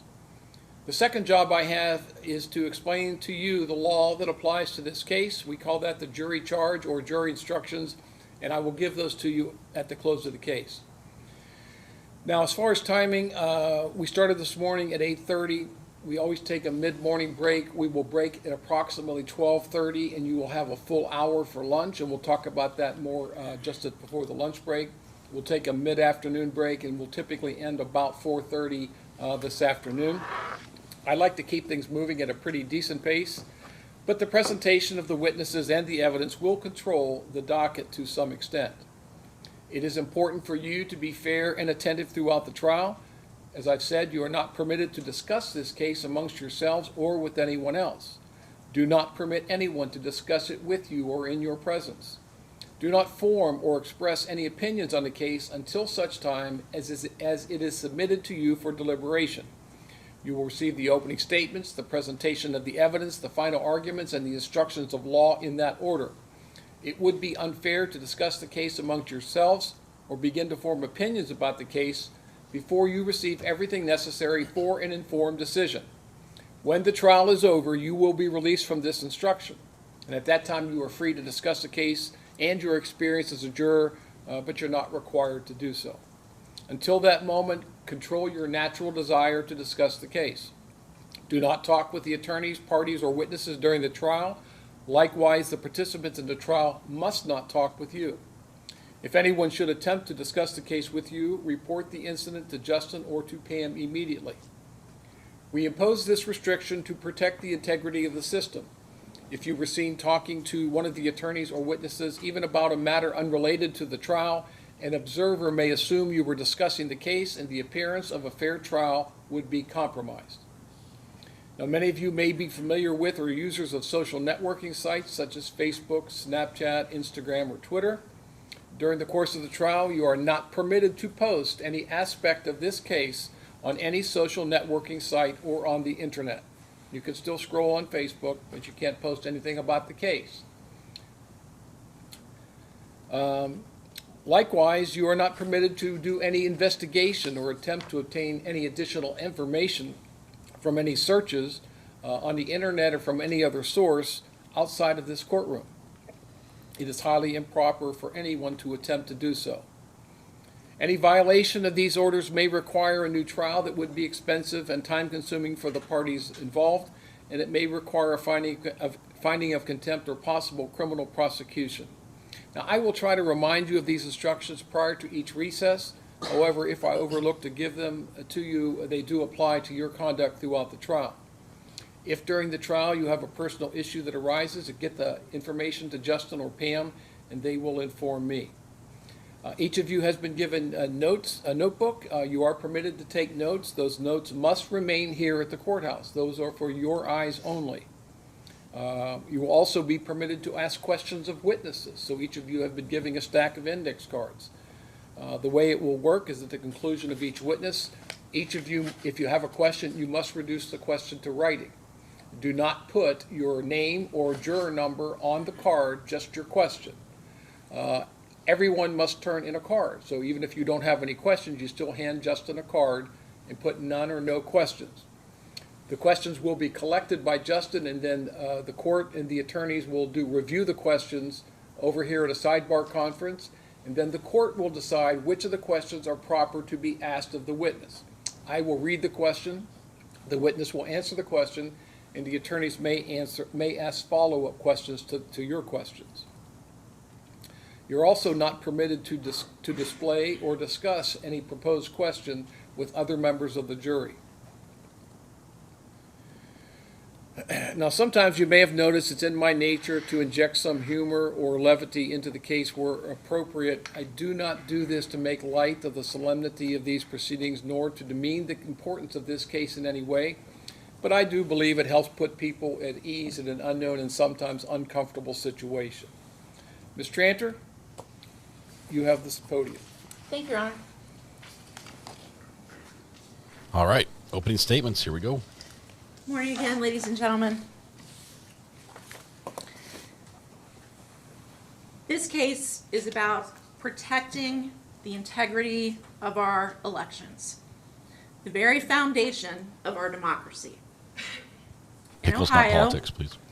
When citizens want to propose a change to the state constitution, they do so by initiative petitions, gathering signatures from registered voters across the state. That process depends on honesty and trust. Unfortunately, the evidence in this trial Terrible process, will show that the defendant betrayed that trust by forging signatures on petitions he swore he personally circulated. Was it getting paid per December of signature? 2023 and January of 2024, while the defendant worked for a company called Advanced Micro Targeting, a company whose job it was to collect these signatures for an initiative petition titled An Amendment to the Constitution to replace the politician-run redistricting process with a citizen-led commission. The defendant's supervisor at the time was Stanford Williams, also known as Boots. You're going to hear from Mr. Williams, Boots, during the course of this trial.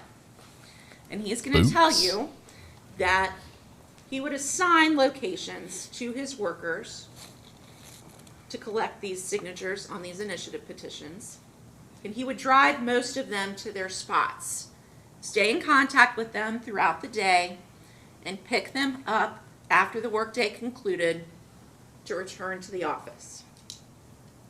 The defendant, however, told Mr. Williams that he had a car and he preferred to drive himself to these locations. So Mr. Williams did not transport the defendant to his assigned locations on a daily basis. At the end of the day, Mr. Williams is going to tell you that the circulators turned their petitions into him, and he would check for obvious errors on the signatures. Count the signatures on each sheet, and then the circulator would complete and sign a statement of the circulator.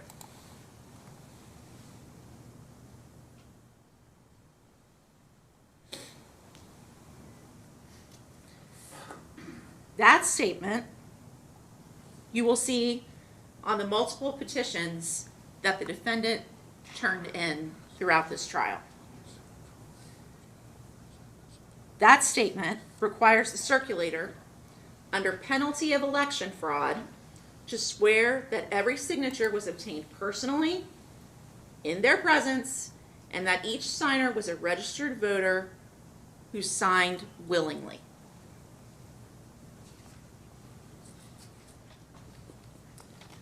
The statement of the circulator says, I, Ezekiel Rouse, declare under penalty of election falsification that I am the circulator of the foregoing petition, paper containing the signatures of and the number of signatures on each petition, in this case 33, electors, that the signatures appended hereto were made and appended in my presence on the date set opposite of each respective name and are the signatures of the persons whose names they purport to be. I further declare, under penalty of election falsification, that I reside at the address appearing below my signature and that I witnessed the affixing of every signature to the foregoing petition paper, that all signers were, to the best of my knowledge and belief, qualified to sign, and that every signature is, to the best of my knowledge and belief, the signature of the person whose signature it purports to be. Whoever commits election falsification is guilty of a felony of the 5th degree.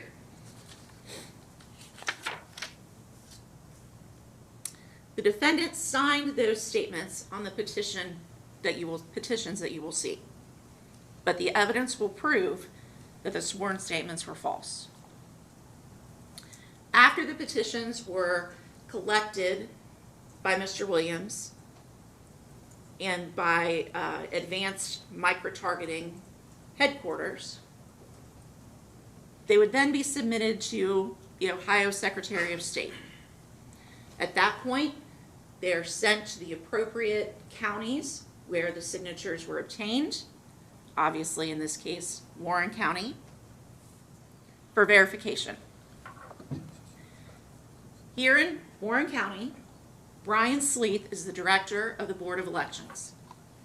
He oversees that process, and he is assisted by experienced staff people such as Noel Shamleffer and Judy Shaw. She can say Ezekiel, but not Noel. About how they carefully compare each signature to the voter registration records that are maintained by the Board of Elections. What's the signature count? During their review, Ms. Shamleffer noticed something unusual about one particular petition. Should we do a what's my name Barry counter? K. Riley appeared as one of the petitions circulated by this defendant. Now, as many of you know, Barry K. Riley is currently the elected sheriff of Warren County. Oh. That raised a red flag for Noel.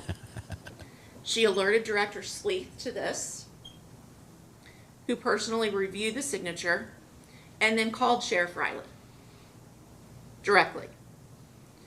You're going to hear from Sheriff Riley about this phone call and the fact that he told Brian Sleeth he did not sign this petition. His signature was forged. That discovery triggered an investigation in July of 2024 by the Lebanon Police Department. Detective Jenkinson took the lead on this investigation. He forged the sheriff's going door to signature? door to speak with many individuals whose names appeared on these petitions. Some of those people you're going to hear from during the course of this trial. And they're going to confirm that they never signed this petition. Their signatures were forged. Detective Jenkinson didn't have to go very far to find one of those people who signed this petition, who actually did sign the petition. He happens to be an officer that he works with at the Lebanon Police Department, Stephen Drake. Now, Officer Drake is going to be able to tell you that he was familiar with the defendant because he would see him throughout his patrols around downtown Lebanon, and he was familiar with him, and he did in fact sign the petition. So that is a genuine signature that was presented. Finally, on August 30th of 2024, Detective Jenkinson is going to tell you that he had the opportunity to speak with Mr. Rouse. Now, this wasn't done in a police station under typical interrogation scenarios. This was a conversation that was held in a parking lot while the defendant was on his lunch break. Detective Jenkinson was wearing his body-worn camera, and you're going to be able to see that entire conversation. You're going to see that Detective Jenkinson approached Mr. Rouse on his lunch break, and simply after saying, "Hey, are you Ezekiel? Yeah, I wanted to talk to you and see how you came to work for this advanced micro-targeting." That was all the questioning that he did. Not even a question, just a statement, really. And without any prompting about forgeries or accusations, the defendant immediately volunteered the information to Detective Jenkinson that the company, Advanced Micro Targeting, had previously accused him of forging signatures. And that he got sick of it and he quit. Okay. We're only counting sign. Now, ladies and gentlemen, the evidence is going signature. to show that the defendant forged the signatures of 12 Warren County citizens and that he falsely swore under penalty of election fraud, under penalty of law, that he had watched each of them sign. In doing so, he didn't just break Ohio law, he undermined the voice of those citizens and attempted to manipulate a process that belongs to each and every one of us. Destroyed the faith At and trust in the election trial, process. the state is going to ask and hold the defendant accountable for the election falsification and forgery by returning verdicts of guilty on all charges. And Thank then you. sign the verdict form in his name. That would just be just. Sign his name on the verdict form.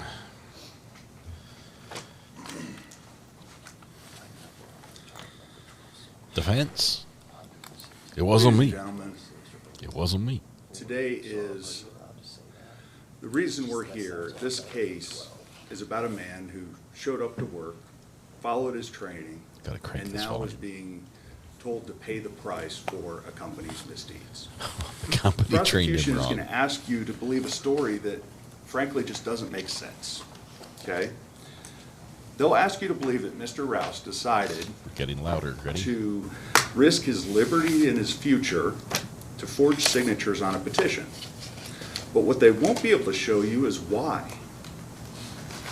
But they don't need Why would Mr. Rouse do this? You will find by the evidence that Mr. Rouse had no skin in the game. He was not a political crusader, and he had zero financial benefit in the number of signatures he obtained. It was simply an hourly side gig for him, and it tracked the amount of time. Furthermore, he collected these forms for AMT as an hourly employee, and then was explicitly trained not to verify. He wasn't supposed to ask for identification. He was supposed to just take people at their word and count on the accuracy of what they provide.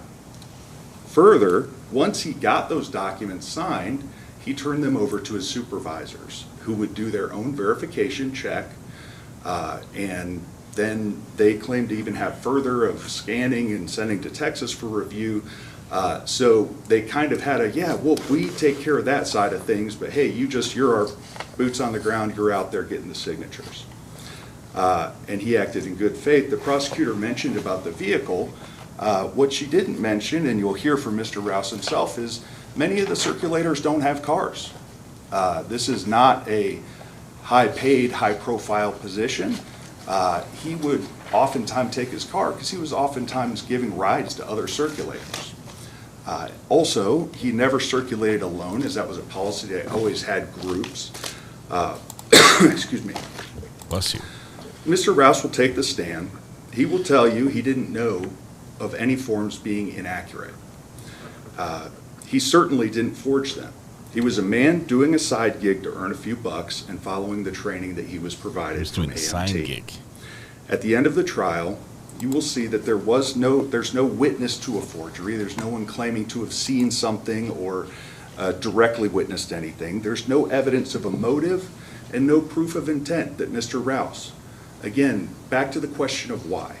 People tend to act rationally.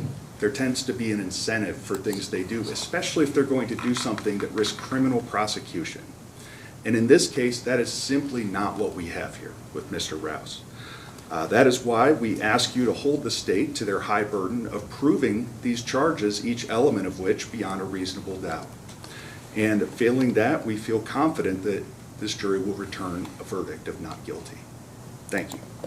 Thank you, Mr. Gibbs. Ms. Tranter, call your first witness. Thank you, Your Honor. State calls Brian Sleep.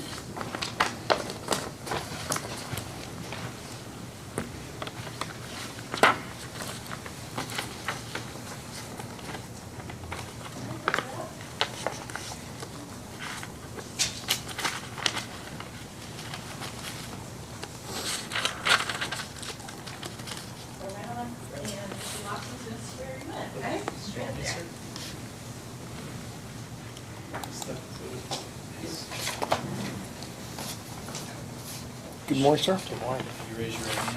You swear affirm the testimony you're giving these proceedings to be the truth, the whole truth, and nothing but the truth, so help you God? Yes. Can I have a seat, please? There's water if you need it, and that's a touch screen.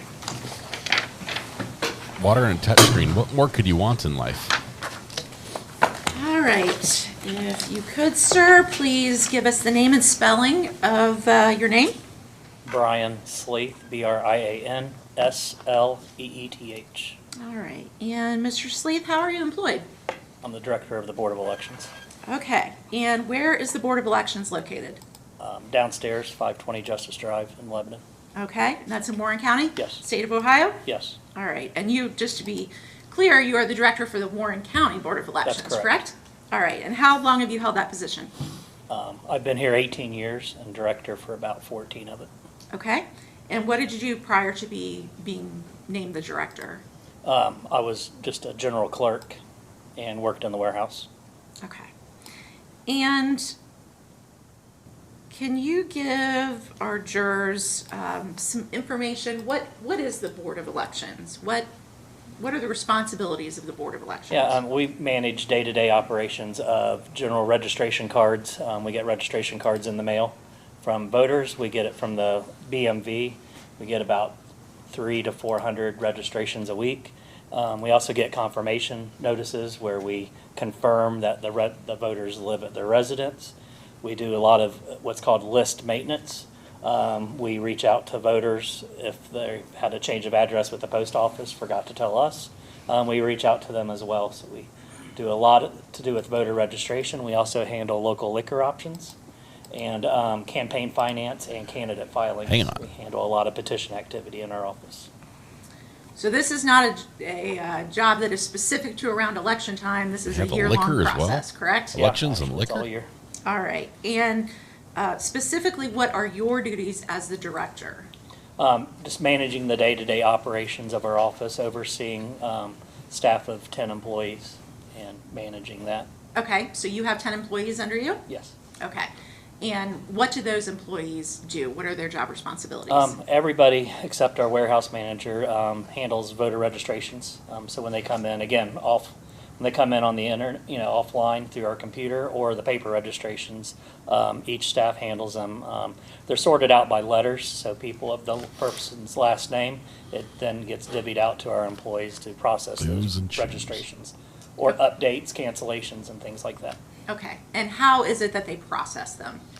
Through our voter registration system. We have a statewide voter registration database and we have a local registration database, and the two are connected together. When we update our local voter registration database, it updates a state database. That way, if a voter moves from county to county, we can get that voter's information from the other county and transfer it to ours. Okay. And when somebody registers to vote, what information is provided to the Board of Elections? Yeah, they have to provide their name, date of birth, address. They can provide either the last 4 digits of their social security number or their driver's license. They have a choice there. I don't know if I mentioned date of birth, and they have to have a signature. Okay. And those are stored electronically these days, right? Yes. Okay. Old school, we used to fill out the voter registration cards and keep the paper files, right? Yeah, we keep those for about a year, but the digital file is microfished and saved permanently. Okay. And you mentioned people changing their address. What are the obligations of a voter to the Board of Elections when they move or their address changes? Yeah, well, when a voter does move, they are supposed to update their address with our office, and they can do that online. We have a online portal that's managed by the Secretary of State's office, or they can do the old-fashioned way of filling out a piece of paper. It's a registration card, and that acts as a change of address. It's the same card to register to vote, but you can just update your address off that card too. So there's either way. But again, if somebody forgets to do that, there are other means behind the scenes. We connect to the U.S. Postal Service, the BMV, and other places the Secretary of State gives us access to. And we can find out if they moved from that or not. Okay. And if you're alerted through one of those other sources, the BMV or whatnot, you then reach out to the voters to confirm? There's certain circumstances. So the BMV, definitely, it changes their address automatically. So Okay. when a voter goes to the BMV or has interaction with the BMV, it will send us a file over daily from the BMV transactions, and their address could get updated from there. And then again, the next step is to send the voter a confirmation notice or acknowledgement notice. Apparently there's some confirming flaws in the to system. that address that they register to vote from that address. Okay. And presumably if there's an error, contact us, that kind of Yes. thing, right? Yes, correct. Okay. All right. Let's talk about, well, let me ask you this. In general, are you familiar with the term initiative petition? Yes. Okay. Will you explain to them, please, what an initiative petition is? Yeah, I mean, it's just simply just if the public wants to get something on the ballot for Comes the up voters to sign. vote Here we on, go, here we go. they can do what's called a ballot initiative. Now, they initially have to get so many signatures, depending on what the issue is about. Usually, it's about 10% of the how many people voted in the last governor's race. And then it depends. If it's a statewide issue, it goes to the state handles it. If it's a local issue, again, it's just handled locally with our office without the state being involved. So the number of signatures they would need locally would just be how many people voted 10% in the governor's race in Warren County. But if it was a state issue, it would depend on how many people voted in the state for the governor. And that is how you got enough signatures and you followed all the other legal requirements, you basically get something on the ballot for the voters to vote on. Okay. And is it part of Like the by Board of referendum? Elections' responsibilities to review such petitions? Yes, we review every signature for verification. Okay. And is there a typical way that signatures are obtained? How can these signatures be obtained? On a petition itself? Yeah, on a petition itself. Yeah, it's the circulator's responsibility to, go to registered voters and ask them if they're interested in signing it. Ooh, sign. And that's when voters, put their signature on it. Okay. And how do you, as the Board of Elections, come to be in possession of those? Yeah, if it's a local issue, it's filed locally with just our office. If it's a statewide issue, it is filed with the Secretary of State's office. And the Secretary of State will then filter those out to the Board of Elections that they belong to, and then we will check them internally in our office and then return those back to the Secretary of State. Okay. Can you estimate per year how many of these petitions that come into your office? Thousands of petitions. Okay. And is checking and verifying these signatures and petitions, is that part of the duties of the 10 people that you oversee? Yes. Okay. And how can you estimate, you may not be able to answer this, but can you estimate what percentage of their job is doing that? Depends on what time, petitions come in waves. Sure. So when it gets closer to the, election time is when you start seeing a lot of petitions in our office. But, I'd say, it's probably 10-15%. Okay. And are there other circumstances or situations where your employees are verifying signatures other than with these initiative petitions?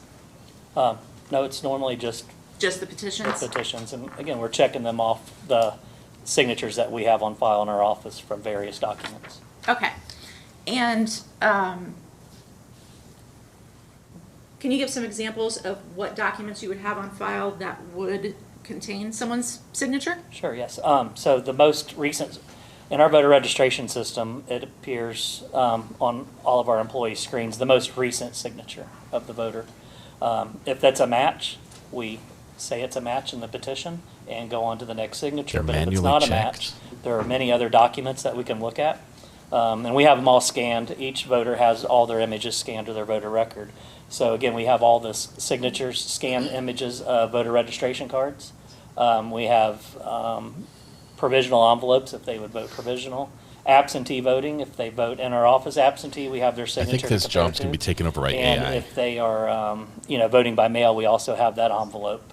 Everything's scanned in our system. So, again, if the first signature matches, we go on to the next signature. But if there is a discrepancy, there's many, many documents that we can go look at to make sure that, that we want to get it right. Okay. Are your employees, do they receive a certain type of training in comparing signatures? The Secretary of State was pretty clear, I mean, we're definitely not handwriting experts, but we do, that we do look for similarities in the voter signature, make sure the loops or I mean, people's signatures change, quite a bit over the years, which is why we go back into so many records if they do not match. So we're looking for similarities and everything else in the voter signature. Okay. Just look for loops. And how do these, you said the Secretary of State sends the statewide petitions, correct, to the appropriate county board of elections. Correct. How do they arrive at your office? Usually through United States Postal Service. Okay. Or UPS. And sometimes if there's a large amount, we will go there and pick them up ourselves in Columbus. Okay. And once they arrive at your office, how are they distributed for checking? Yeah, first, myself and my deputy director, we intake all the petitions in. We catalog them into our voter registration system and put serial numbers on each one so they can uniquely be identified in our system. We enter them in the system, put who the circulator was, assign it a special number, and again, put how many signatures were on that and who the circulator was. We save all that information, and then it is given to the office staff to check.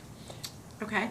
And when you give it to the office staff, is it a random assignment, or does one staff member check a certain circulator's petitions? No, when we get so many petitions in, we have just a certain area in our office that we let our employees know that, hey, there's a bunch of petitions back here, and they can just go pull one at random. So Okay. Nothing specifically assigned to an employee. Okay.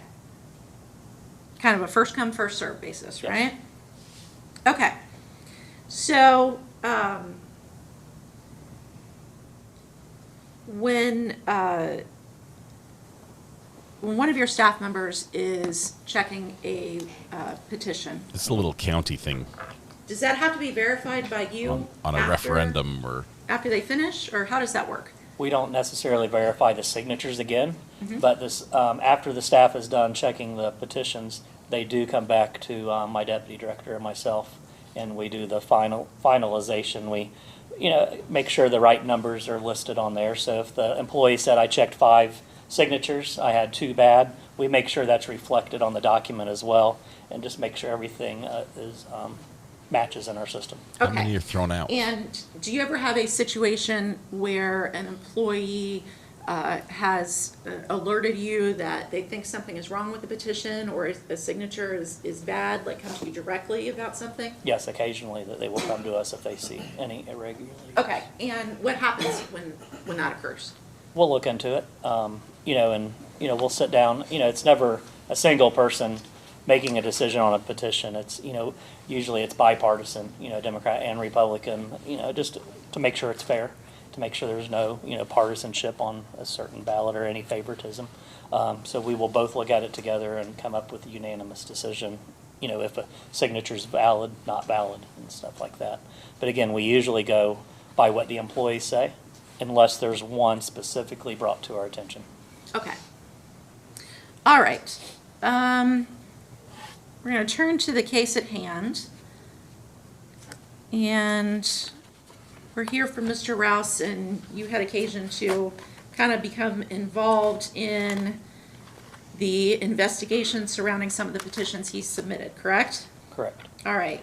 Do you know Mr. Rouse at all? No. Okay. Ever met him before? No. Okay. So what we're going to do, I think, Mr. Sleeth, is we're going to go through some of these petitions that were submitted to you, okay? Yes. No professional training, no education on signature handwriting analysis. They just look for similarities. All right. I'm going to first hand you State's Exhibit number 1. Can you identify that for me for the record, please? Yes, that is petition, what we would call that petition number 60. We just use the last 2 digits of the the full number. But yes, this is a petition we received in our office from the state. Okay, and that document, is it in the same or similar, or is fair and an accurate copy of what you received in your office? That's correct. Okay. Permission to publish, Your Honor? Yes.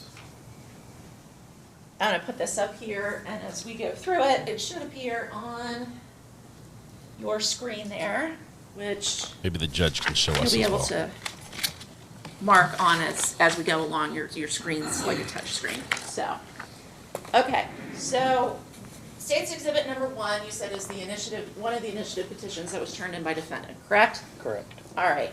So, is this a document, first of all, that's kept in the ordinary course of business in the Board of Elections? A copy of it A is, copy yes. of it, Yes. yes, okay. All right. And what is this petition for?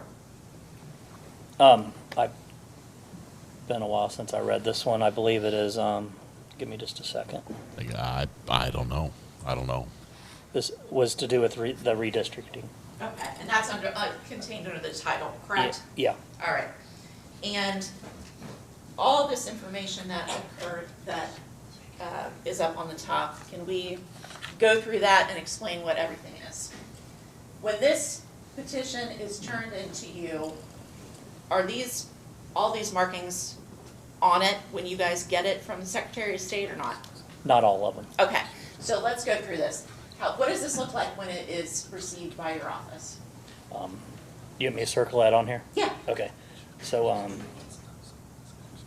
that is filled out already. That's, okay, the county is filled out. Yeah.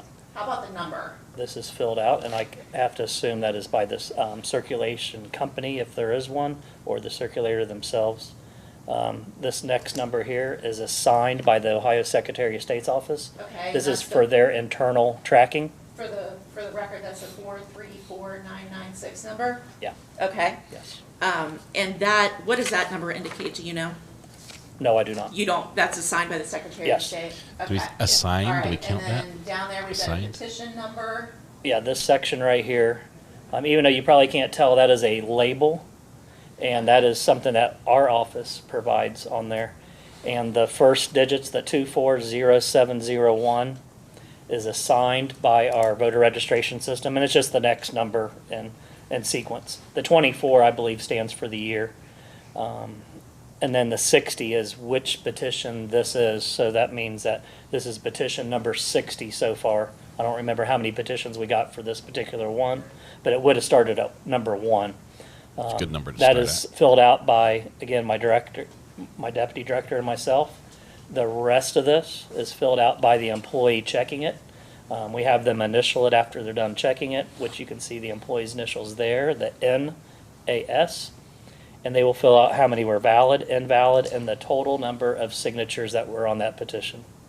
Okay, so let's go back to the petition number, the 240701. Yes. Is that a number that is assigned on that particular initiative? So Yes, every petition that comes in is on this initiative is going to have that. that's correct. That number. Okay. Yeah. All right. And you said this is NAS. Yes, Whose initials are those? One of my employees, Noelle Shama. Okay, and she's one of your employees. Yes. Is she one of your better She's the one that checked employees? this particular petition based on that and based on those initials. That's correct. Okay, and the valid, invalid, and total, would those numbers have been filled out by Noelle as well? Yes. Okay. And they're also reflected in our voter registration system on that particular petition. Okay. Meaning that there is somewhere in your system the 240701-60. Yes. And then the numbers reflect How many valid, invalid, and total. Because at the very end, I do have to give a totals report of how many were valid and invalid for the Secretary of State. I want to hear that. For that particular. For the entire. For any petition, right? For any petition and the set of petitions for that particular amendment. Gotcha. Okay. Now, I'm going to flip to some of these as we go through. Okay? This is page 1 of the signature section. there are check marks by some of these. And if we flip to page 2, we've got on the side, left side, we've got some indicators, NG, NG, NG. Are those there? How do those get there? That's our employees mark that, and we use we have a legend that we use from the Secretary of State's office. It's a code sheet, and those codes are uniform across all counties in the state. So when these state petitions get checked and they all come back to the Secretary of State's office, we're all using the same code. Okay, and I'm going to show you what I've marked as State's Exhibit number 7. Can you tell us what that is, please? Yeah, this is the guide, which we call it the directive from the Ohio Secretary of State's office, and this is basically our instructions on how to do petitions. Okay, and that's a and how to check them. Fair and accurate copy of the guidelines that you all use in checking petitions, That's correct? All right, and I think if we turn to maybe the last page on this, is that where it gives that? Or maybe I should just let you do that. Codes. Yeah. You can probably flip to it quicker than I can.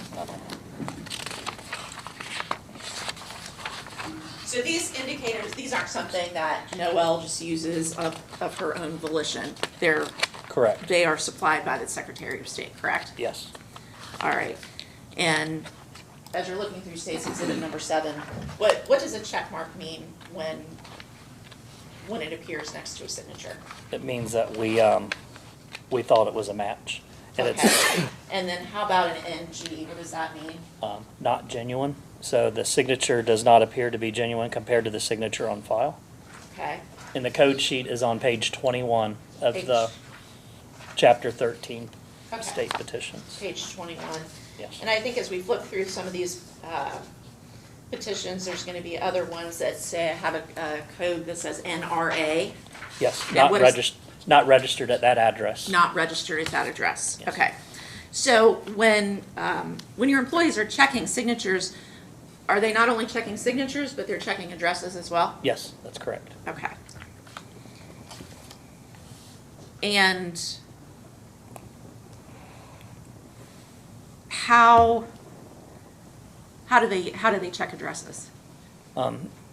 In our voter registration system where this petition was entered by myself or my deputy, that petition is then linked to each voter's record. So when I bring up a voter who I think it is, I can view that petition on that voter's record. And then if I think it's the voter, then we can connect that voter's record to the petition. If we think that it's not a genuine signature, we will mark all that as such on that particular part of the petition in our voter registration system. Okay, so hypothetically, is there a process, so if I'm understanding you correctly, it sounds like the names and signatures are checked first and then the addresses. Is that a fair statement? In the same motion. It's just so we sort of all one movement. Yeah. Okay. All right. So hypothetically then, if you are checking a petition and you suspect that a signature is not a genuine signature, that it's a false signature, do you make any indication or any determination about the address on that particular signature? We're only supposed to use one code. So if their address didn't match and their signature didn't match, we generally would take the last, and it would be the signature not matching is what we would write on there. But there's nothing prescribed by the Secretary of State's office on which code to use if they have multiple issues with that signer. I'm sorry, this system is just the signer could up. have 3 issues. Their signature might not match. That's one issue. The next one again would be they're not registered at just that address, and the other one would be if they were a duplicate signer. So if they had already signed another petition, then that wouldn't be valid either. So there's several categories there, and if we can't read the signature. Okay. Or the handwriting. Right, okay. Yeah. So how do you make the determination then on which code to use? Really, again, by the Secretary of State, it doesn't matter which one, but we usually use which one would have been the most fatal. This, if their address and signature didn't match, I would default to the address not matching, because that is a very easy to prove.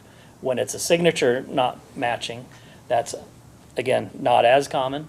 So we would use just the address change. Our staff would normally do that. And that's just by training. There is nothing in writing from the Secretary of State's office on which one to use. Is this just kind of a procedure Yes. that is followed in your office? That's correct. Okay, gotcha. So it may be different in a different county. That's correct. Is that fair? Okay. So if I understand your testimony correctly, then if somebody's address doesn't match, then that signature is Automatically. out. Doesn't Yes. count for the petition, right? That's correct. Okay. So we gotta have the last registered address for a signature to count. That's correct. Okay. All right. Going back to Exhibit 1, how do you know who submitted this petition? On the very last page is the circulator statement, Okay. and that has to be completed before I can even enter that into my system. So the circulator, if they had an employer, that has to be listed. That is not inputted into my system at all. What we do input is, again, the statement of the circulator. Circle that. We have to put how many signatures are on that petition, which does have to match how many signatures are on the form, or at least how many lines were used. So we'll pre-check that petition and go back and make sure there's 33 there. And then we make sure that the circulator signed it with their address. That has to be completed before I can enter it into our system. Okay. So if you receive one of these and it's completely blank, do you just throw out the whole thing? Yes. Okay. And in State's Exhibit 1 here, there is a Advanced Micro-Targeting Inc. listed there from Texas. Okay. So is that on there when it's submitted to you as well? Yes. Okay. But you said that's not information that you enter into the system at the Board of Elections? That's correct. Okay, just the name and the amount of signatures. Yes. And when you verify, for instance, if there were 33 signatures on this particular petition, if we look at the kind of last page of the signatures, is this what you're going by here, this box that says 33? Yes. Okay. So looking at the last box, make sure that it matches the number that's written in? That's correct. Okay. Do you go through and actually count, or? No, we look at the last line first, and if those numbers match, then we're good to go. Okay. If they don't match, then we have to go look at each individual, because what we can see and what's common is sometimes people don't skip a page. Yeah. And then the numbers get out of sequence. But as long as they have how many numbers they witnessed matches how many they actually had in there, the line numbers technically don't have to match. Then you don't have to go back and count individually. That's correct. Okay. Okay, we're going to start counting signatures All right. now as well. Does that count? Sign, signature, autograph, it's all going to count. But you guys have to count. We're at 8. We're up to 26 now. Does that work? Can someone request the names and addresses of the registered voters in Warren County? Yes, they can. You can How do buy they do that that? list. They could go on to our website and download that information there. They could go to the Secretary of State site. They also have that information. Or they could simply call our office, make the request in person, and we could give it to them in person. Okay, so it's pretty easy to obtain? Very easy. Okay. There goes your Is personal there a information. mechanism for keeping track of the people who request lists of registered voters? No, there's not. Okay. Because they're public record, right? Yeah, everything's public record. Okay.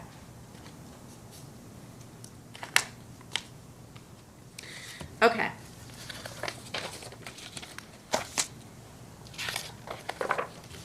We're going to move on to what I've marked as State's Exhibit number 2. You recognize that document? Yes. Okay. What is that document? That is petition number 61 of the redistricting petition that we received from the Secretary of State's office. Okay, and you've had an opportunity to review that, correct?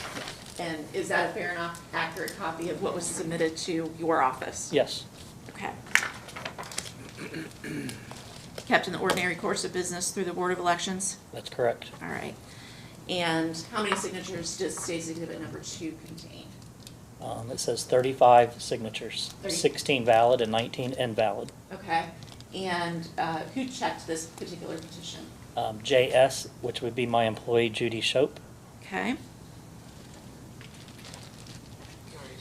And again, on State's Exhibit number 2, well, let's look at the first page here, actually, of the signatures. Number 1 on, box number 1 on this particular exhibit is crossed out. Is that something that would have been done by your employees, or did it come into your office like that? No, the circulator is allowed to cross out anything they would not like us to take into account. So they wouldn't have to technically count that one as the total number, the circulator count that we just saw on the previous slide. Okay, gotcha. So that would have been something that was done before it came to your office? Yes, and we would skip that one. All right. But again, on all the pages of this document, we've got the same check marks and codes on the left-hand side, correct? That's correct. All right. My And the wife brought final me food, but page she said of you can't eat it on the State's Exhibit screen. number 2.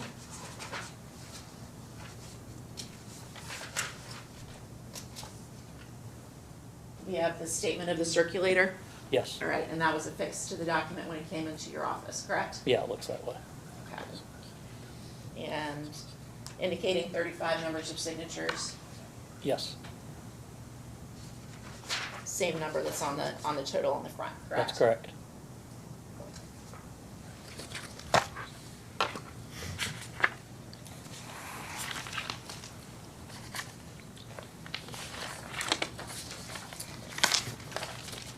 And if you want to take a look at State's Exhibit number 3, what are we looking at here? Petition number 80 of the redistricting petition received by the Secretary of State's office. Okay, and you've had an opportunity to review that previously, correct? That's correct. And is that a fair and accurate copy of the petition that came into your office? Yes, And who checked this one? Noel Shamliff. Noel again? All right. And again, the last page with the statement of the circulator. Who was the circulator on this one? The same as before, Mr. Rouse. Mr. Rouse, okay. And indicating 35, number of signatures being 35 on this particular one, correct? Correct. All right. Matches the front page? Yes. Okay, and on this particular, let's talk about this particular one. What are the valid versus invalid on this particular one? We did not find any valid signatures on there, and they were, and I should not say signatures, we did not find any valid on there at all. There could be some not registered addresses, might not be solely based off signatures. Okay. But there were 35 invalid. Okay, so when you're talking about valid versus invalid, is this valid to be counted as a signature, and invalid, you're not gonna count that as a signature required to get this initiative petition through? Correct. Okay, so whether it's based on a signature or address, or like you said, duplicate signature? Yes. Okay. All right, and. I'm jealous the defendant is sleeping. I'm a little bit tired right now. What are we looking at here? I stayed up late watching the Petition 3D number preacher. 81 of the redistricting petition Okay. from the Secretary of State's office. All right, and again, is that a fair and accurate copy of what was submitted to your office? Yes. Okay, and who checked this particular one? Noel Shamliff. Okay, the NAS, right? Yes. And. Hang on, Noel again, this found one, all the What are we problems? looking at, the valid versus invalid? There was no valid, 35 invalid. Okay. Would you say, is that an unusual situation to Yes. have? Yes, it is. You're usually going to have some invalid on any petition that we take from our office. Sure. But it's not common to have them all rejected. To have them all invalid? Yes. Okay. Is that something that would raise a red flag to you and your staff? depending on the reason that they were all invalid, but generally, yes. Okay. All right, and we're gonna look at State's Exhibit number 5. And what are we looking at here? Petition number 49, the redistricting petition from the Secretary of State's office. Okay, and this was checked by whom? Noel again. Okay, and on this one, we're looking at how many valid and invalid? 3 valid, 8 invalid, 11 total. And we've got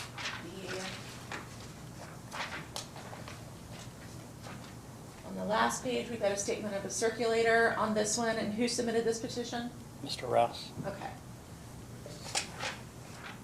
So, on all the exhibits that we've looked at so far, 1, 2, 3, 4, and 5, they were all submitted by Mr. Rouse? From the Secretary of State's office. From the yes. Secretary of State's. Let me rephrase that. They all bore his signature, correct? That's correct. Same signature. Okay.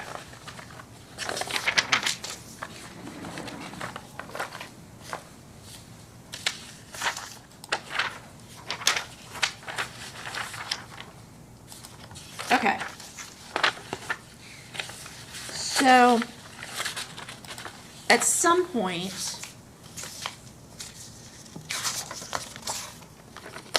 were you made aware by your staff of concerns regarding exhibits 1, 2, 3, and 4 that we just looked at?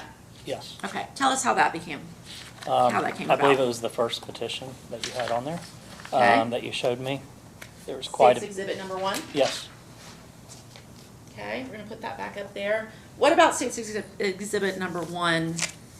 We, after they got midway done checking that petition and saw that there was a lot of non-genuines on there, which means, again, that did not appear the signature belonged to that voter. And that, again, was checked by Noel. Okay. She approached us and asked us to take a second look at it. Okay, and State's Noel Exhibit either number deserves 1, more scrutiny or a how many raise. valid versus invalid are we looking at there? 6 valid and 27 invalid. Okay. And she asked you to take a look at the petition? Yeah, so we, so my deputy director and myself took a closer look, and with Noel, and looked at the first one. The first one actually caught our attention.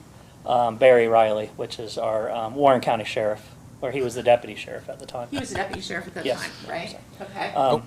We get and to then we see. took a closer look, and when our employees are checking this, I mean, we try to give a benefit of the doubt to the voter. I mean, This is a public not everybody record. signs their signature This the is a same every public single record. time.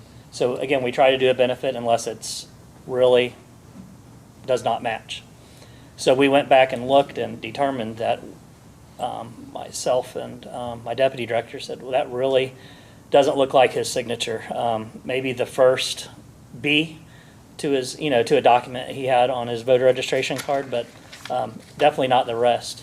So that made us go back and look at all of them again, just to make sure Barry wouldn't do that. we were closely examining all the signatures. Okay. We alerted staff to look at these signatures as well. So yes, there's Barry Riley's registration card. Okay, yeah, I'm gonna put up State's Exhibit 1A. Yeah, I can see this. And this is Taking the Barry heat from Riley's YouTube on registration this one. card? Okay. And is this a fair and accurate copy of the document that is kept Public by the Board of record. Elections? Yes. Okay. Public record. And this particular exhibit, 1A, does that bear his signature? Yes. Okay, and show us where his signature is. Sure, it's right up there. Okay, and the date on Hopefully that your is signature what? doesn't have a circle in it. October 5th, 1992. Okay, so this would have been quite a while ago, obviously. Yeah. Okay, and when you and your staff were comparing State's Exhibit 1 to State's Exhibit 1A, what were you looking at? Basically the signature on the petition and So the now we signature can't on the see. voter registration record.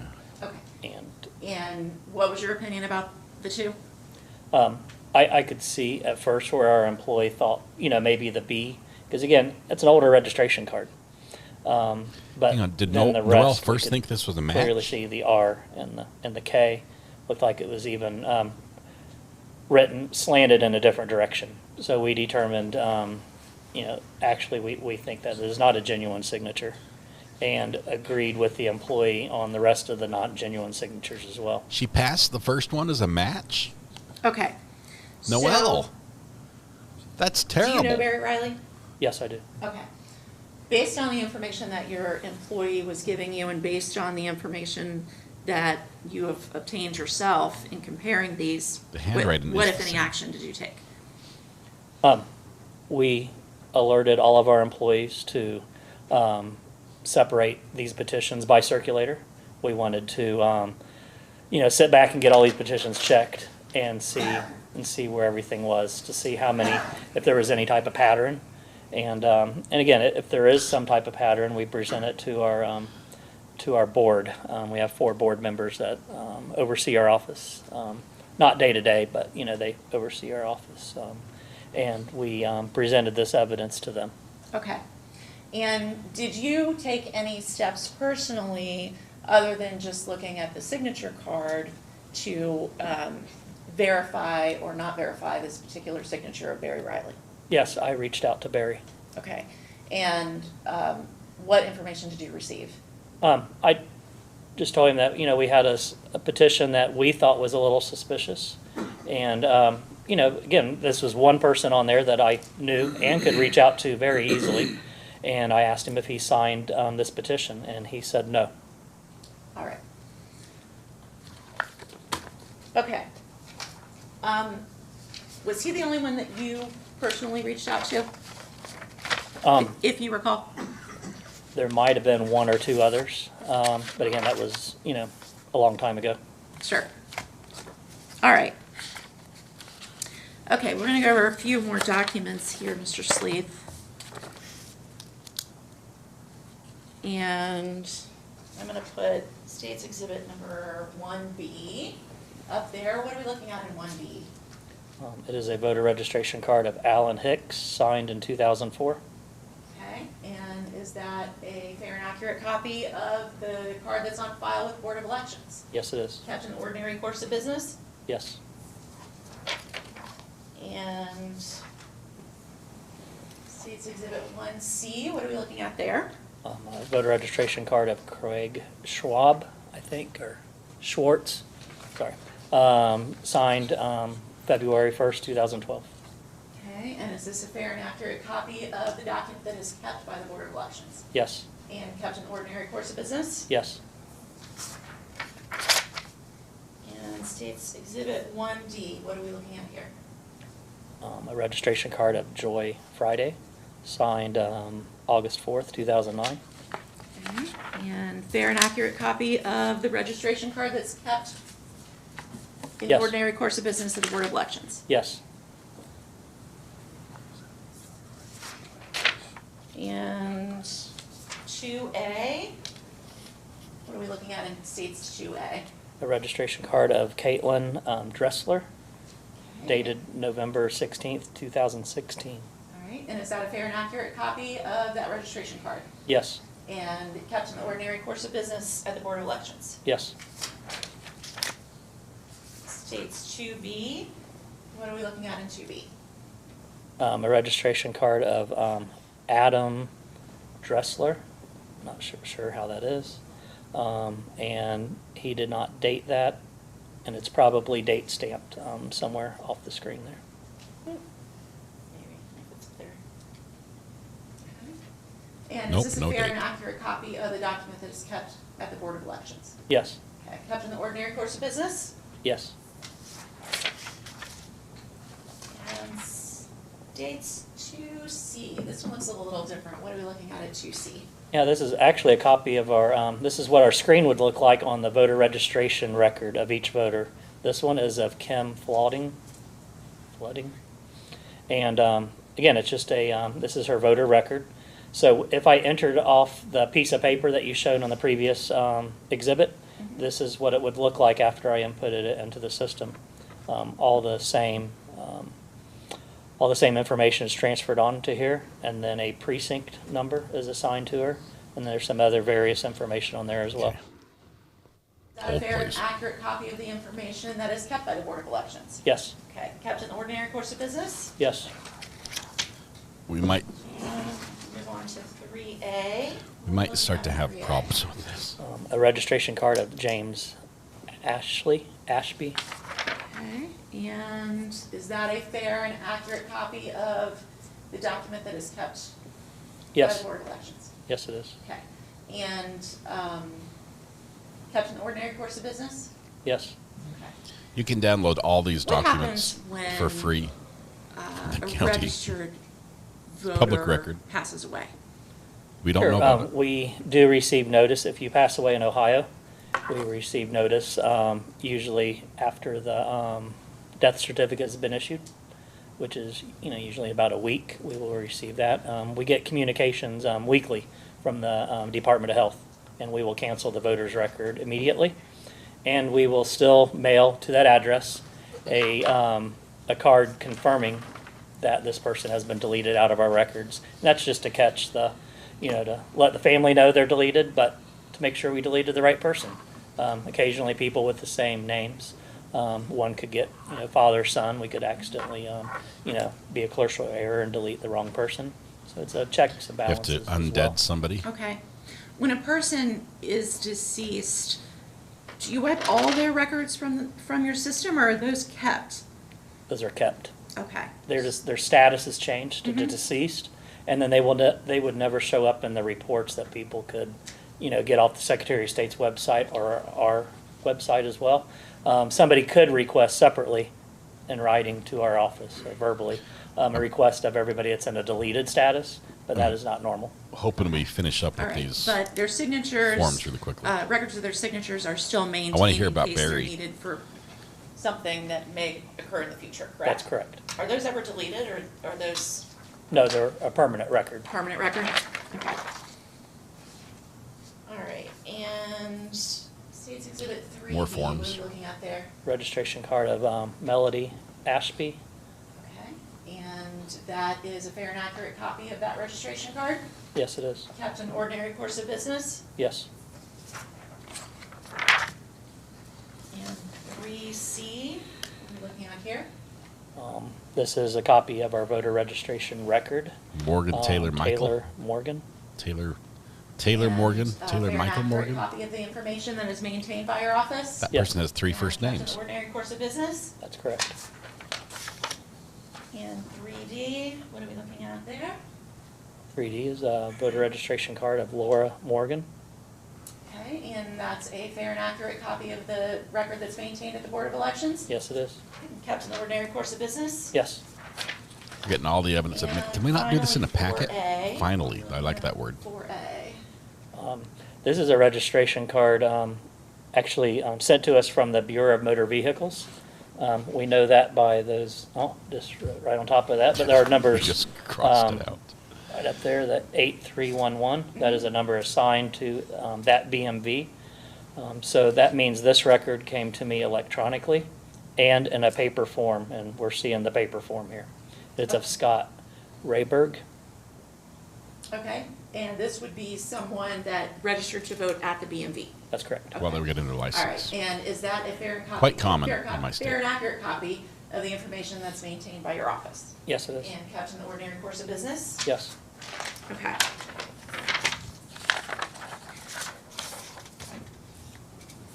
Okay, so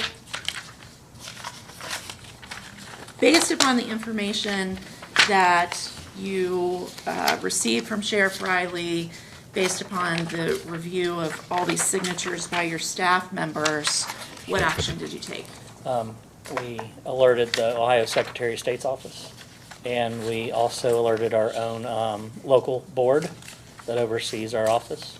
The Secretary of State's office asked for all of these petitions back and to let our board discuss how they want to handle it, and they recommended forwarding those petitions to our county prosecutor for review and further investigation. Okay. And you did so? Yes, we did. All right, and that was, I believe, back in July of last year, correct? Yes. All right. Okay, thank you, Mr. Sleeth. I don't have any further questions for you at this point. Cross.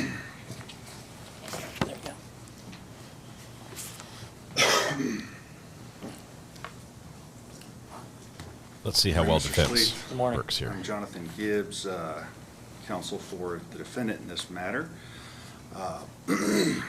I believe you mentioned this already, but how long have you been employed as the head of the Board of Elections for Warren County? The head of the Board of Elections a little over 14 years, and altogether 18 years. Okay. You may not know this off the top of your head, but how many issues have you overseen since you've been there? Issues? Like how many petition issues have occurred in the time you've been there? Quite a few? Yeah, if I had to guess, it'd be over 2,000 probably.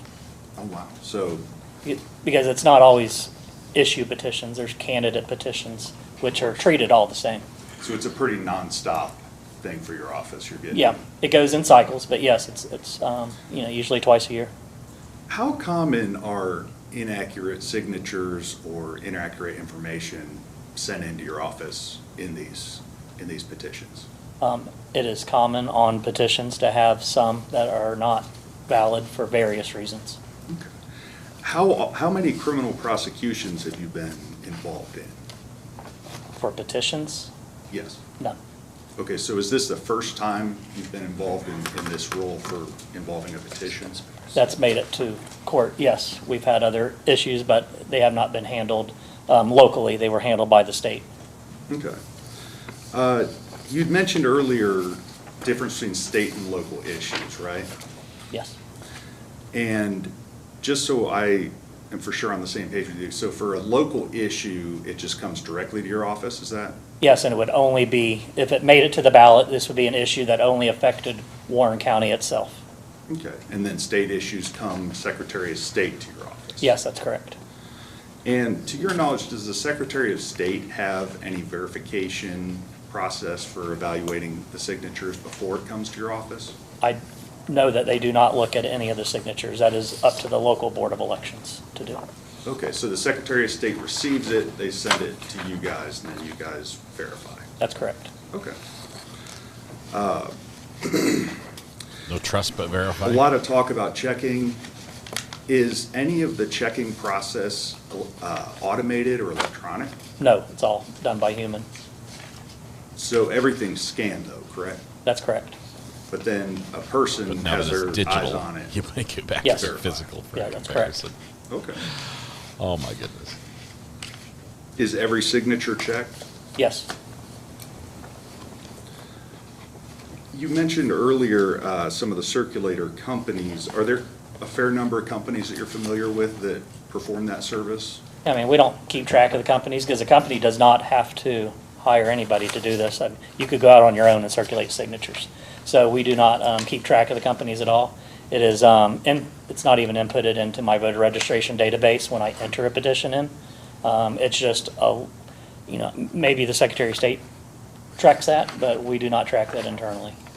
Okay, so you wouldn't have a delineation between, okay, these signatures came from companies, or at least a company paid someone to collect them, and these came from just various citizens? We'd only know that if I had the petition in hand and turn it around to the very last side, and then I'd see who the company was that paid them. And again, it's common to see these statewide petitions to have paid circulators, but not 100% of the time.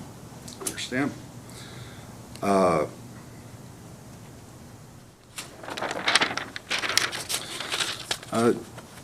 Ms. Tranner earlier mentioned that the voter records are pretty easily available. Is that correct? Yes. So just anyone can make that request, is that? Anyone? Yes. Yeah, anybody can make that request, and you don't have to request. You can just go on the website as, the state's website or our website, and you can get certain things from the voter's record. Can't get their signature, but you can get most other things that are on the voter's record. And just to restate, but just so for sure I understand correctly, you guys don't keep a record of who accesses that, correct? No, we do not. So you don't have any particular knowledge that Mr. Rouse has accessed those records, do you? I don't know anybody that does, including him. Exactly. Just as a side curiosity, Sheriff Riley, would his address be available in that public record? Sometimes. It depends. A sheriff, judge, and there's some other bailiffs and other things like that. You can file to have your address redacted from our system. So I do not recall if Mr. Riley does or not. That's pretty important. Something that I'd have to check on, but I'm not sure.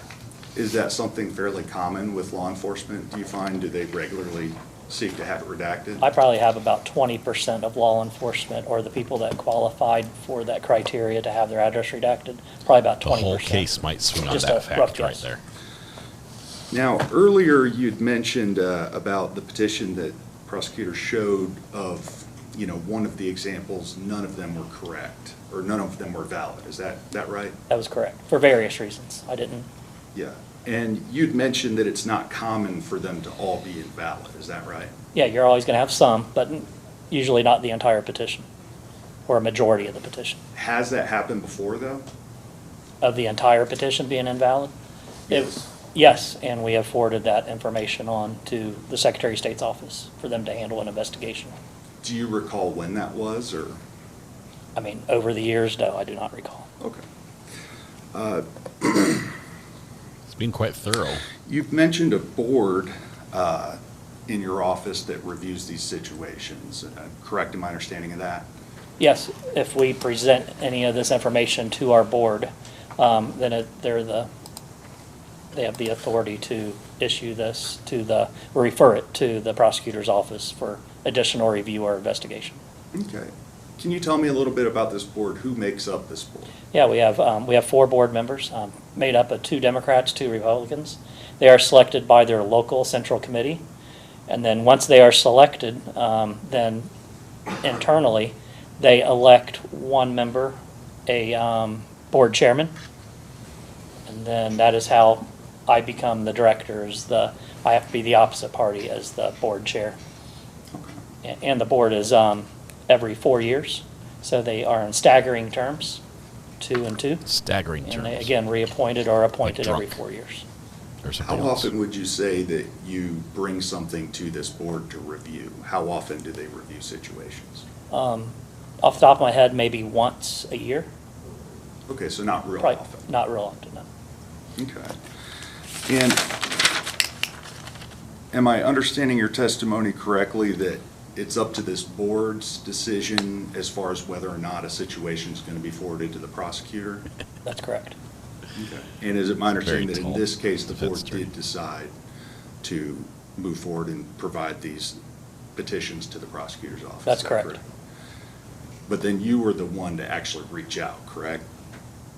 Reach out to, Did you reach out to the prosecutor's office to initiate? after my board directed me to.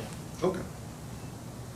Was there a vote on it from the board, or was it kind of a general consensus? No, there was a vote. And what was the outcome of that vote? If I remember, I'm sure it was a unanimous decision, but I don't have the minutes in front of me, but they will be notated in our board meeting minutes. Which are also publicly available. All right. No further questions. Thank you. Thank you. Redirect. No, Your Honor, thank you. All right, ladies and gentlemen, if you have any questions at this time for Mr. Sleeve, please reduce them to writing. Remember, my prior instructions: do not discuss or display any proposed question with other members of the jury. Do not put See if the any jury has any identifying questions. information on the question, and everyone must turn in a card. If you don't have any questions, just put none. or Everyone no has questions. to turn in a card. Okay. Do I get to? Yes, you get to participate in this, yes. Good question. Do I get to participate? Says the alternate. Do I get to participate? Can I ask questions? We'll give him a minute to do this. Let's see. Where's my other? Hold, please.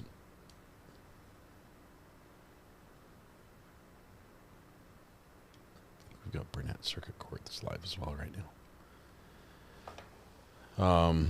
Judge got a new chair or just shined up? Not sure. Maybe a new chair for Christmas, like me. Can't wait for the jury questions on this one. Are you saying my signature is stored on there online? Now, okay, interesting facts from here. everyone can get the names and addresses. Only the people who work there can see the signatures. So it's not like they get a copy of the signature and they're like, try to match this one, right? They just have to guess. If you're going to forge someone's signature, you would just have to guess. Don't recommend doing that. It is a crime. But I'm looking at thinking back to the sheriff's registration card. The handwriting matched on the name and address. That was 100%. That was just match. Although on one it was all caps, and the other one it was camel case, which is a word, by the way, camel case. So interesting. The signature was just crazy. It was completely different, almost like it was a different person's signature, other than a couple of the letters were the same. So, let's see. We were hoping to go to a different case this morning, and it got postponed till August, as it does. We were ready. We just announced that we were interested in going there because we were going to start, and that happened. So we'll stick with this one for a bit and see where it takes us. But I swear I'm my court boyfriend, Justin. Justin is your court boyfriend there in this court. Legally Blonde's actually been there in this court that we're in there right now in Ohio, being a court watcher for us. Went back, talked to the judge. It's awesome. Gina says, I want a court boyfriend. You have to go to get one. It's an in-person thing, I think. You can't just do it online.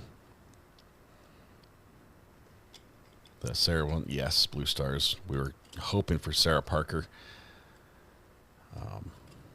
Is it Parker? Sarah Grace. But state isn't ready. They've got an expert analysis that needs to be done. That's not yet. Patrick, not Parker. There's a different Sarah Parker, I think. Judge is back. All right, Mr. Sleeth, the members of the jury have just a few questions, and I'll read the questions to you. You'll answer them, and then the attorneys may have some follow-up for you. Okay, sir? Yes. So to be clear, the signatures listed on the petition are not scanned to verify, visual only. Correct. We would have the petition in front of us, the paper petition in front of us, and we're using off that piece of paper, verifying that off of our voter registration system. Is the signer contacted to verify their signature? No, they are not. If Barry Riley's signature didn't match, why was there a check mark next to his name and not an NG? Good question. I have the same one. So each petition, when we examine it, we're going into the mindset that there's nothing, it's a valid petition. There's no nefarious activity going on at all. So we did verify that signature. The staff member said, the B looked close. The R looked pretty, close. Nothing else did, but we had to assume that was the voter, and there was no fraudulent Noel attempt didn't catch that signature. It wasn't until the staff got through the first 6, then they started noticing, well, these look a little odd. Now they're really not matching. There's a lot of printing, a lot of the signatures in the wrong direction. So then they started really using a fine eye on this, and that's when they stopped and came to me. I said, let's just take our time on this petition, make sure we get it right. Myself and my deputy director agreed that this was not Barry Riley's signature, but originally it was checked that it was. Okay, those are all the questions that the jury's have. Ms. Tranter, does the state have any follow-up questions? No, Your Honor, thank you. Just one brief question. Go ahead. When, in relation to this concerning Mr. Riley, did you reach out to Mr. Riley? If it wasn't the same day, I would say it was within days of that when it was brought to our attention. I think we might have waited until we saw the scope of, my staff. Again, 10 staff members checking all these petitions. They're coming in pretty quick to my office. And when we saw it was that many, and my first employee that noticed Barry Riley's name on there, I was like, well, hey, that's somebody I know. Let me just reach out and see if they signed that particular petition. And then that would just give me more information to pass on to my board. Okay, thank you. You're welcome. Interesting. Mr. Sleeth, you're excused. Thank you, sir. Bring in Barry. Call your next witness. Barry. State calls Laura Morgan. Oh. What a Barry Bo Barry. Banana Fana Faux Fairy. Me, my Mo Mary.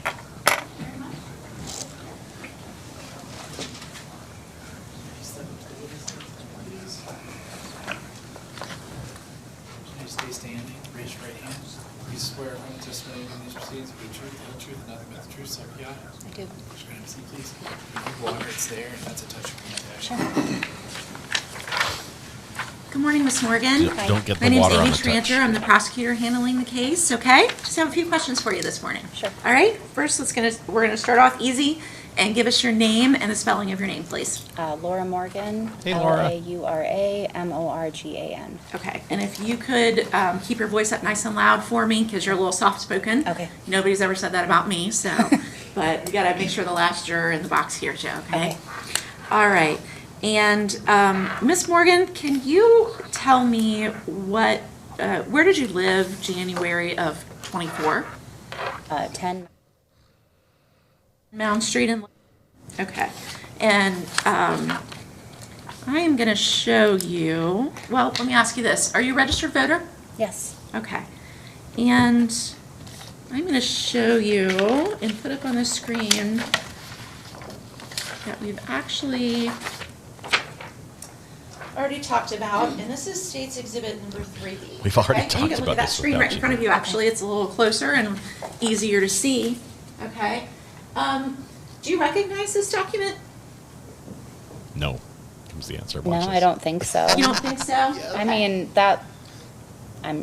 it's old, so. It is old, right? Yeah.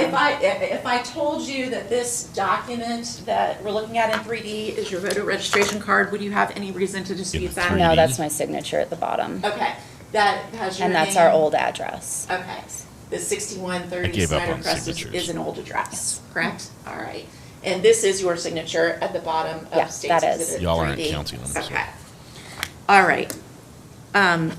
Do you know the defendant in this matter, Mr. Rouse? I don't. He says Okay. no. Ever seen him before? No. Okay. Have you ever had any encounters with him in any capacity at all? I don't think so. You don't think so? Okay. And I am now going to show you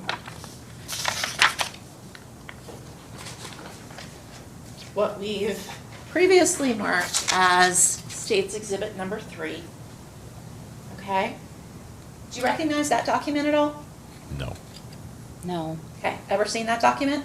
I don't think so, no. Okay. And I'm going to flip to, I'm going to call this page 3 of signatures. I don't know how they can proceed with the questioning if she doesn't And I'm recognize the going to document. She's refer never you seen it before. to page 3 at the very bottom of this document. And this is box 25. Do you see that? I see that, yeah. Okay. And would you agree this has your name, Laura Morgan, on it, correct? Think so? It's kind of hard to read, but Kind of yeah. hard to read? Sure, Okay. Can you yeah. read the address on it? 10 Mounds. And that was your address, you've already testified as of January of 2024? Yes. Okay. And how about the signature line down on the bottom? No, I've never signed anything like that. Okay. That's not your signature? It is not. You did not sign this document I that did not. we displayed to you on State's Exhibit number 3? Did you give permission to anyone to sign your name on what I've No. shown you in State's You Exhibit can't do number that. 3? No. Okay. How were you first alerted that your name appeared on that particular document? A couple police officers came to my door and showed it to me and explained things, and I didn't fully understand it, but they showed me that, and it was very clear immediately that's not my signature. Okay. It wasn't me. And at some point, did those officers ask you to provide a written statement? I think they did. It's been a while. I know they left papers with Okay. my husband and I. Okay. I honestly don't remember Don't if we recall? filled something out or not. That's okay. And who is your husband? Taylor Morgan. Taylor Morgan? Yeah. Okay. All right. Okay, Miss Morgan, that's all the questions I have for you, okay? I'll pass the witness, Your Honor. Cross.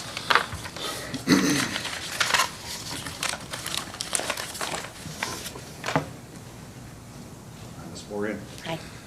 I would just briefly ask, have you ever, to your recollection, have you ever signed a petition before? I've signed petitions, yes. Okay. Are there any particularly you can recall? When a friend was running for school council for the school board, I signed that one. It's only if I happen to know a friend who's running for something. I think that's all I can recall. Yeah. Okay. And from your earlier testimony, do I understand correctly that you only found out about this situation when law enforcement reached out to you? Is that right? Yes. And do you recall when about that was? It's been a while, a year at least. Okay. It's been at least a year, I think. Wow, maybe it took more. that long to bring this one to I don't know trial? the exact date. And you would say that you're confident you didn't sign this petition, correct? Oh, yeah, I'm certain. Okay. No further questions? Thank you. Any redirect? Just a couple. Ms. Morgan, based on Mr. Gibbs's questions, when you did sign petitions in the past, did you ever sign your husband's name? No, mm-mm. Just only yours? Only mine. Okay. And when you signed petitions for these people, were you ever asked for identification or anything like that? No. No? Okay. But Not it was that I always can people recall. that you knew? Yeah, no, it was always informal. Okay. Okay, I have no further questions. Thank you. Anything cross? All right, ladies and gentlemen, if you have any questions for Ms. Morgan, please reduce them to writing. Please remember my prior admission, do not discuss or display any proposed questions with other members of the jury. And we go into private time again as one more person asks one more question. I'm not sure if they have any questions. Everyone's going to turn in a none paper. This might be a little repetitive in this portion. I think they would have to prove the elements of every charge with each individual who was fraudulently noted on the form, right?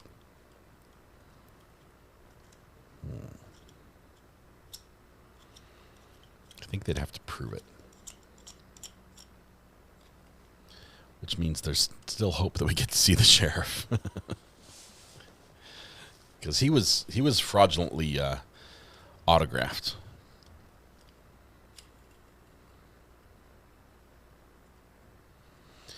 Everyone's going back to school today, tomorrow. My son is actually leaving. Okay, I'm tired right now. Let me tell you what. My son is going back to college. All right, Ms. tomorrow Morgan, morning. the members of the jury have only We leave one at question. 3 I'll a.m. read it. for the airport. It has to do with exhibit number 3. So she's putting that back up there. And the question is, does the signature above look like your husband's signature? Oh, absolutely not, no. All right, any questions based on the jury's questions? No, Your Honor. No, Your Honor. All right, Ms. Morgan, you may step down. Thank you. Thank you. Call your next witness. Taylor Morgan. Hubby, you're up next. Your wife said everything perfectly, so.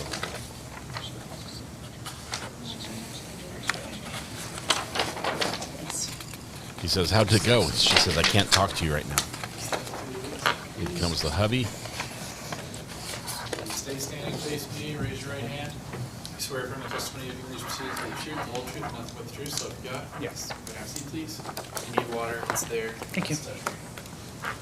Water, touch All right. screen. Good morning, Mr. Morgan. Talk loud. Let's start off by giving us your name, please. My name is Taylor Morgan. Okay, and you and Laura Morgan are married, Yes. correct? Okay. Thank you for joining us today. Where were you residing in January of 24? 10. At our current residence, which is 10. And are you a registered voter? Whoa. I am. Okay. Bless you. And do you recall, did you complete a signature card when you registered to vote? I believe so, although that was 7 or 8 years ago. That was a long time ago, right? Okay. I'm Somebody going to has show you what I've greasy marked as handprints on the Exhibit podium. Do you see that? 3C, okay? And I'm going to direct your attention to the lectern. signature box on 3C. Okay? Do you recognize that signature? Sadly, yes. Whose signature That does is that my belong to? That's my signature. Okay. Electronic signature, Defendant correct? found that funny. I think so. Looks like it, right? All right. And Mr. Morgan, on January the 11th of 2024, do you recall signing an initiative petition to create an Ohio Citizen Redistricting Commission? I do not recall that. Okay. I am going to show you now what I have marked as State's Exhibit number 3. Do you recognize that document at all? I recognize some of the language because I'm familiar with the issue. I don't recognize the whole document, I would say. Okay. Let me ask you this. Do you recall anybody ever giving you a similar document to sign? No. All right. And I'm going to That's why you direct write your emojis. attention to what we're going to call page 3 of signatures. And you're going to direct your If attention those to box projectors are 24. under 1,000 usually. Okay. It's a little hard to read, but can you read that information there? It's not an actual can Elmo. make it out, I yes. think it's a Okay. Zoom brand. And what information is on there as far as name and address? Well, I see my name, my address, and a signature. Okay. And the signature, is that your signature? That is not my signature. Did you sign that document? I did not sign that document. Okay. And just for comparison, side by side, get it up there enough. Did you give permission, Mr. Morgan, to anyone at all to sign your name to Not even State's your Exhibit wife? number 3? No, I did not. Okay. Are you familiar with what your wife's signature looks like? Yes. Okay. And let's go ahead and I'll direct your attention to box 25 She's of doing State's this just Exhibit to 3. Does alleviate that look the like question from your the wife's juror. signature? It does not. Okay.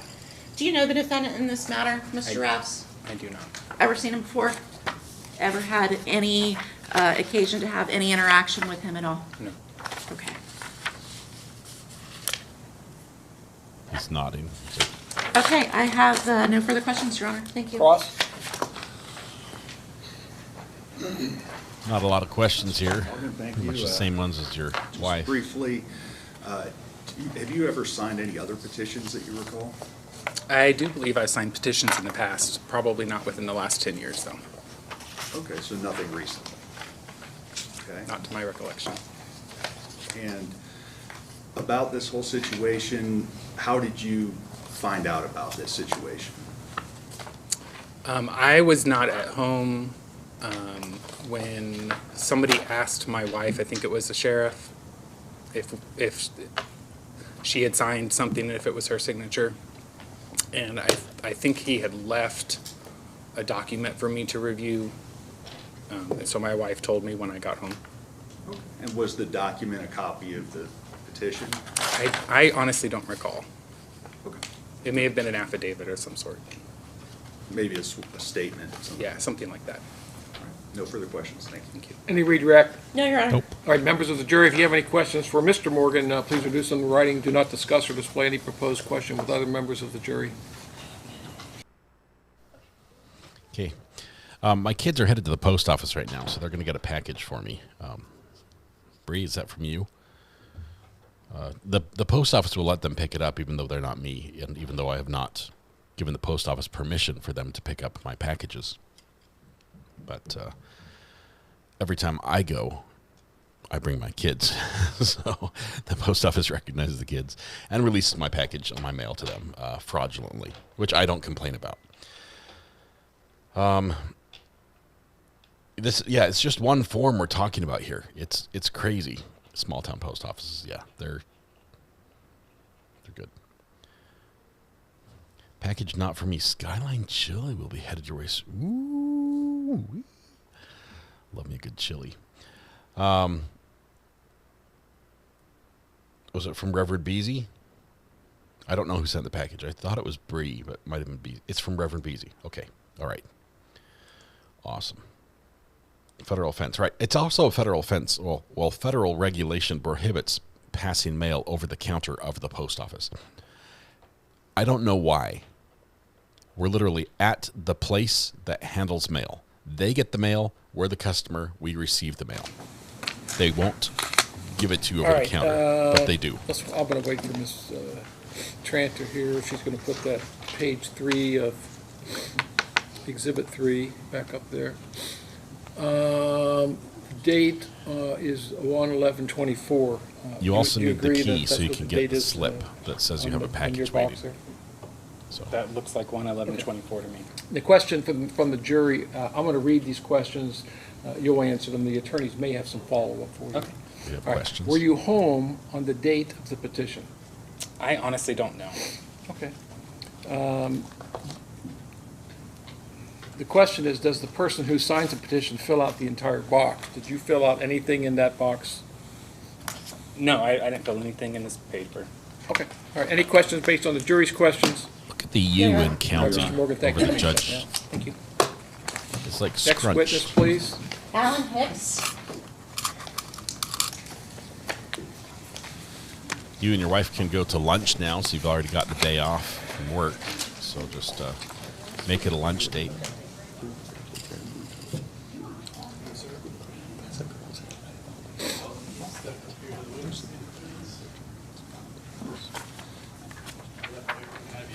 Standing, face me, raise your right hand, please. You swear from the testimony you'll give in these proceedings. Columbia not a sponsor. Truth, so help you God. I do. Can I have a seat, please? If you need water, it's there, and that's the time. Counsel, approach. Council approach. Mr. Gibbs.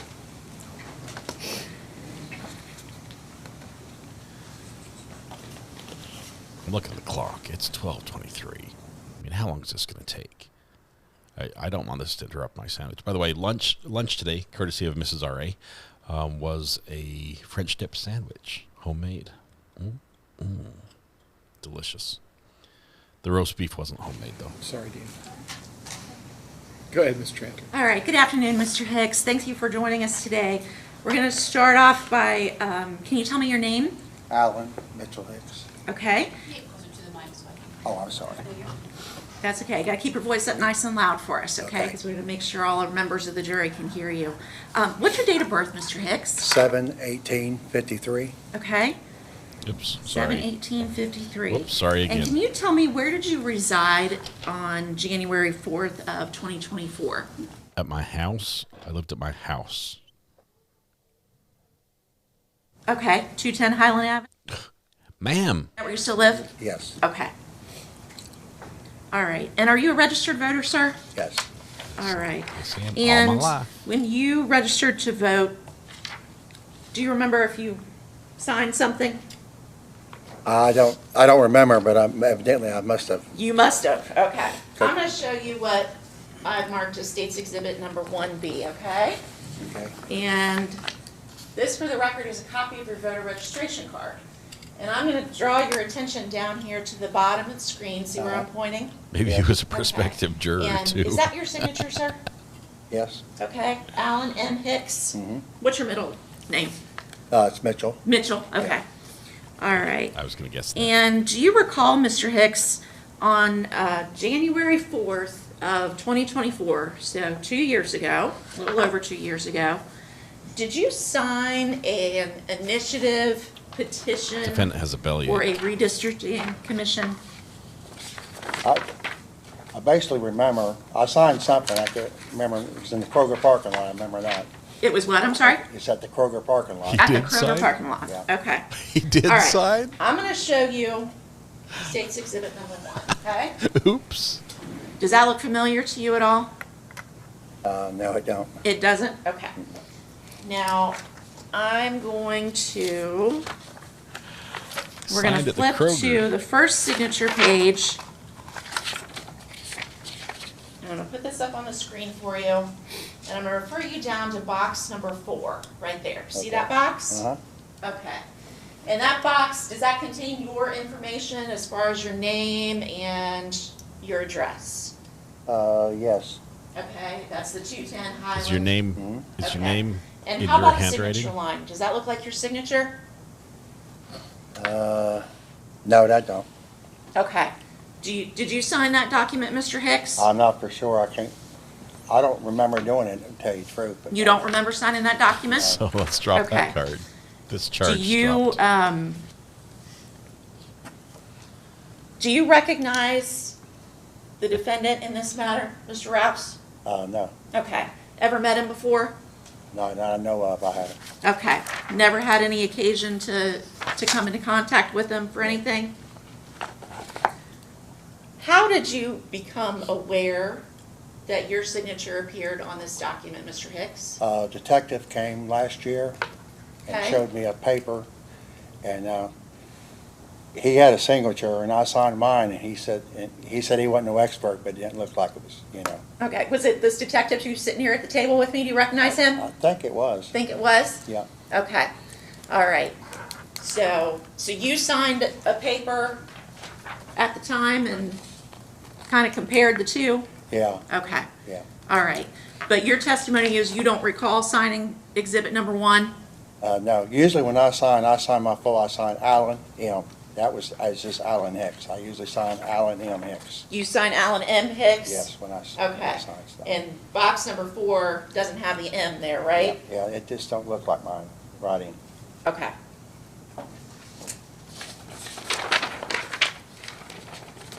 All right. Thank you, Mr. Hicks. I have no further questions for you. Pass the witness, Your Honor. Defense jumps up. Yeah, tell us about Kroger. Let's talk for a minute. How you doing? You mentioned earlier signing something outside of Publix, is that right? Or outside of Kroger? Kroger, I think, yeah, I'm pretty sure I did. I've done it before. It's hard to tell. I've been approached quite a few times, people wanting to sign something all the time. I understand. Sometimes I do, sometimes I don't. It all depends on how busy I am when it happens. Understandable. And are you familiar with the issue here about the districting? No, not really. And you're confident that you didn't sign this particular petition? It doesn't look like, I mean, I can't say for sure, but it looks like, I Boom. looked at that That one's signature and dropped. that ain't the way I sign it.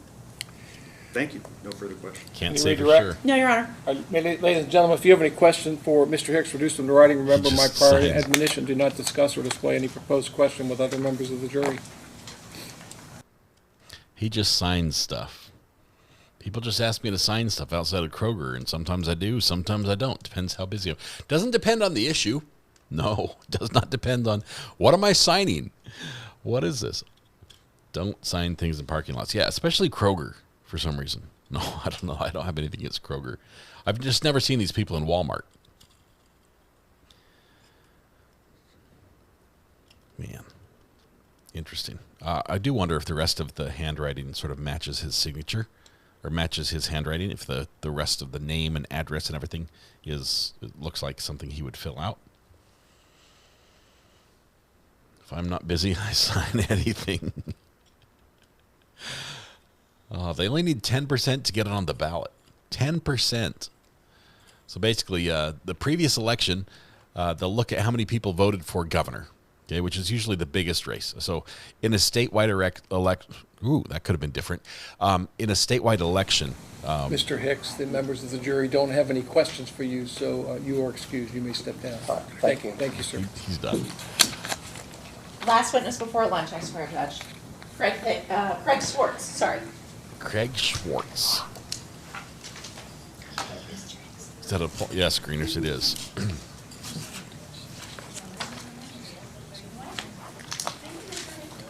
Let's see if he was at Kroger. Do you shop at Kroger as well?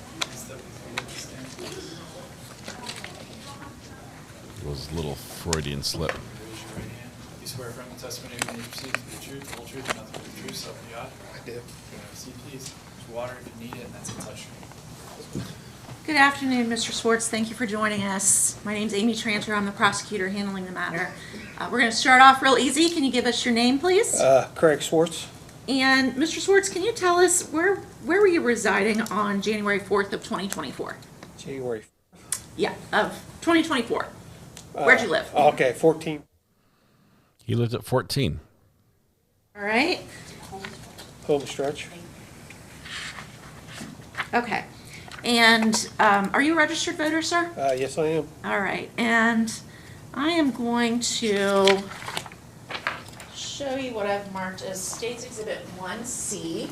We're going to streamline this process. This is a copy of your voter registration card. I'm going to refer you to the signature line down here, the signature box. And it has a bellyache. Is that your signature, sir? Yes, ma'am. Okay. And can you tell me, Mr. Schwartz, In January of 2024, specifically January 4th, do you recall signing an initiative petition to form a citizen-led commission for redistricting? No, I don't remember signing anything. Okay. Like I'm going to show you State's Exhibit number 1. Does that document look familiar to you? I've probably seen on the voting ballot for reading it for the minute for that, But that particular document, have you ever seen that? Yeah. Okay. And I'm going to show you, I'm going to flip for the record to page 2 of signatures, and I'm going to draw your attention to box number 8. You see that right there? Box number 8. Box number 8, right Yep. here. This box is what we're going to be talking about. And does that have your identifying information on it? My home address and stuff on it. Your name and your home address. How about the signature box? Is that your signature, sir? No, ma'am. Did you sign that document? No, ma'am. Did you give permission to anyone to sign your name to that document? Nope. Okay. And do you know the defendant in this matter, Mr. Rouse? Nope. Never seen him before? Smiles. Had any occasion to have any sort of interaction with him before at all? Nope. All right. I have no further questions for you, Mr. Schwartz. Thank you. Cross. Schwartz, do you Just shop at briefly, Kroger? have you signed any other petitions that you can recall? One petition I signed was something for the veterans. And you're confident you never signed this petition, is that correct? Yes. No further questions, thank you. Any redirect? No, sir. Thank you. All right, ladies and gentlemen, if you have any questions for Mr. Schwartz, reduce them to writing. Do not discuss or display any proposed question with other members of the jury. We have no questions.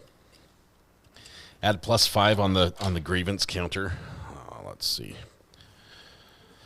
I haven't been keeping up on the grievance counter. 1, 2, 3, 4, 5. There we go. Is that the right one? Or on the sign counter? Sorry, grievance. That's 12 on the gesticulation counter, +5 on the other.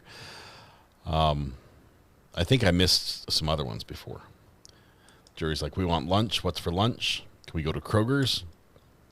They have good sub sandwiches.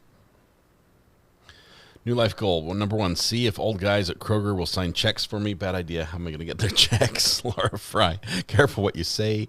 This might be used as evidence against you in trial. All right, Mr. Schwartz, the members of the jury do not have any questions for you, so you are excused. Thank you for your time. Thank you. All right, ladies and gentlemen, it's 12:34. We're going to take an hour for lunch, so we'll come back at 1:35. Remember my instructions over lunch. Do not discuss the case amongst yourselves. Allow anyone to discuss it with you in your presence. Don't do any research on the case. You are permitted to leave the courthouse for lunch, and Justin's shown you how to get in and out of the courthouse. When you return to the courthouse, you must return directly to the jury room. You're not to wander the halls of the courthouse. So don't wander the halls. With that, I'll see everybody back here ready to go at 1:35. Don't peruse the artwork in the halls of the courtroom. The halls of justice may be viewed after your testimony, not before. This is sort of a fun trial. It's a little bit different. Don't sign any petitions over lunch, says Greeters. No lunch provided. No. I'm surprised the defense is not asking, and maybe they'll do this on the sheriff or the undersheriff, whoever it is, because the handwriting for the name and address looks awfully similar. But don't know. Let me tell you what my schedule is for tomorrow. Tomorrow I wake up at 3 o'clock in the morning, and we drive to the airport with my son and drop him off. And he's going to fly back out to college. And it's going to be really sad because he's a lot of fun to have at home. We're going to miss him terribly. And tomorrow is also Mrs. R.A.'s birthday. So please, if you have any suggestions for what I can do for Mrs. R.A. on little or no sleep tomorrow, I will tell you she already got everything she wants for Christmas. And the few things she didn't get that she wanted for Christmas, against all better judgment, she went out and ordered for herself, and they just got delivered as well. So she has no wants. I can't buy her something. She says she wants a memory. I think remembering that I made it home safely after waking up at 3 o'clock in the morning to drive to Raleigh and back it's a good memory. But hey, we got a package. We got keys. We got something at the post office. Hold, please. Let's see. Sorry we missed you. What was this?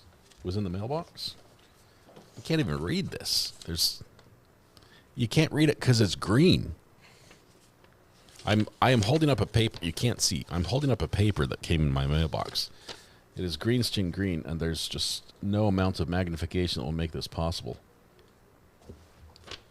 Oh, I got a Christmas card from Laura. It's been a little bit since I checked my.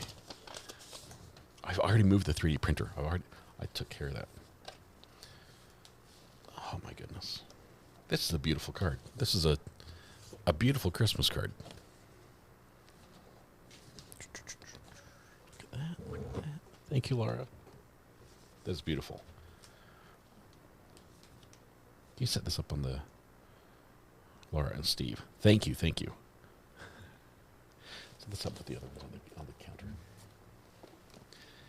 And I almost gave away my address. I think this is already on a date. I almost gave away someone else's address.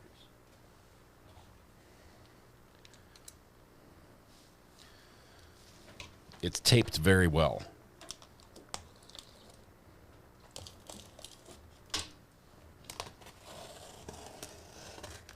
It's taped extremely well, and it's not ticking, which is always a good thing.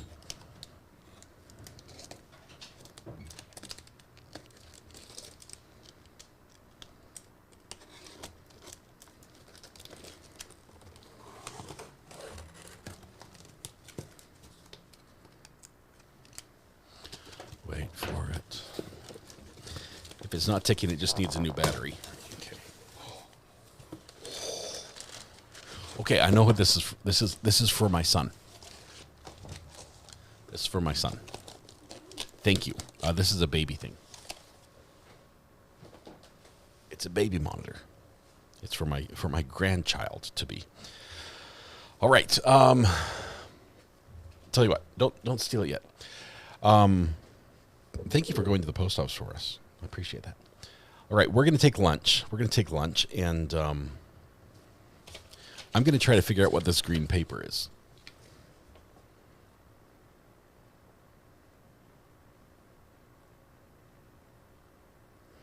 It needs a signature.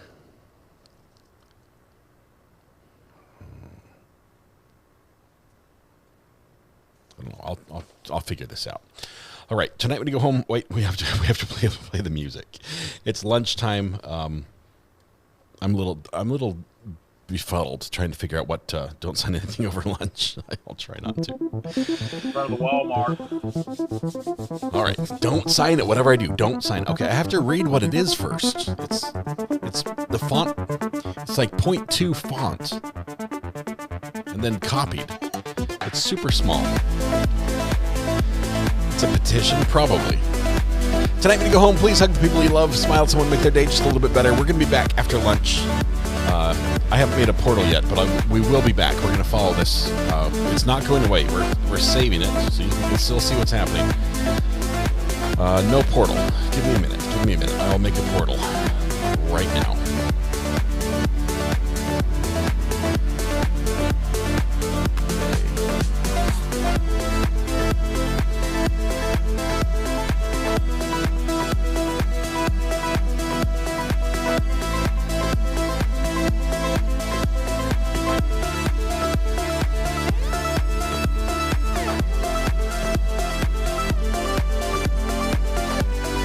This is the Bad Signature Trial Part 2. We're going to be back in an hour. What time is it now? 12:41. We're going to be back at 1:30.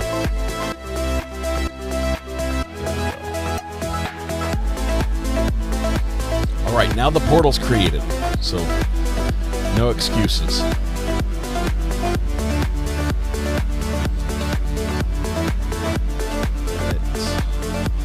Customization, redirect. says it's not there.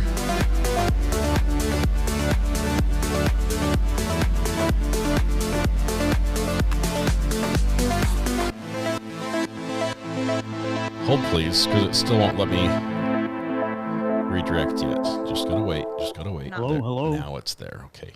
This is the bad signature trial. So, all right. We'll see you guys after lunch. Have a good one. Be good to each other. And In front of the Walmart. see ya. If you could just use your words.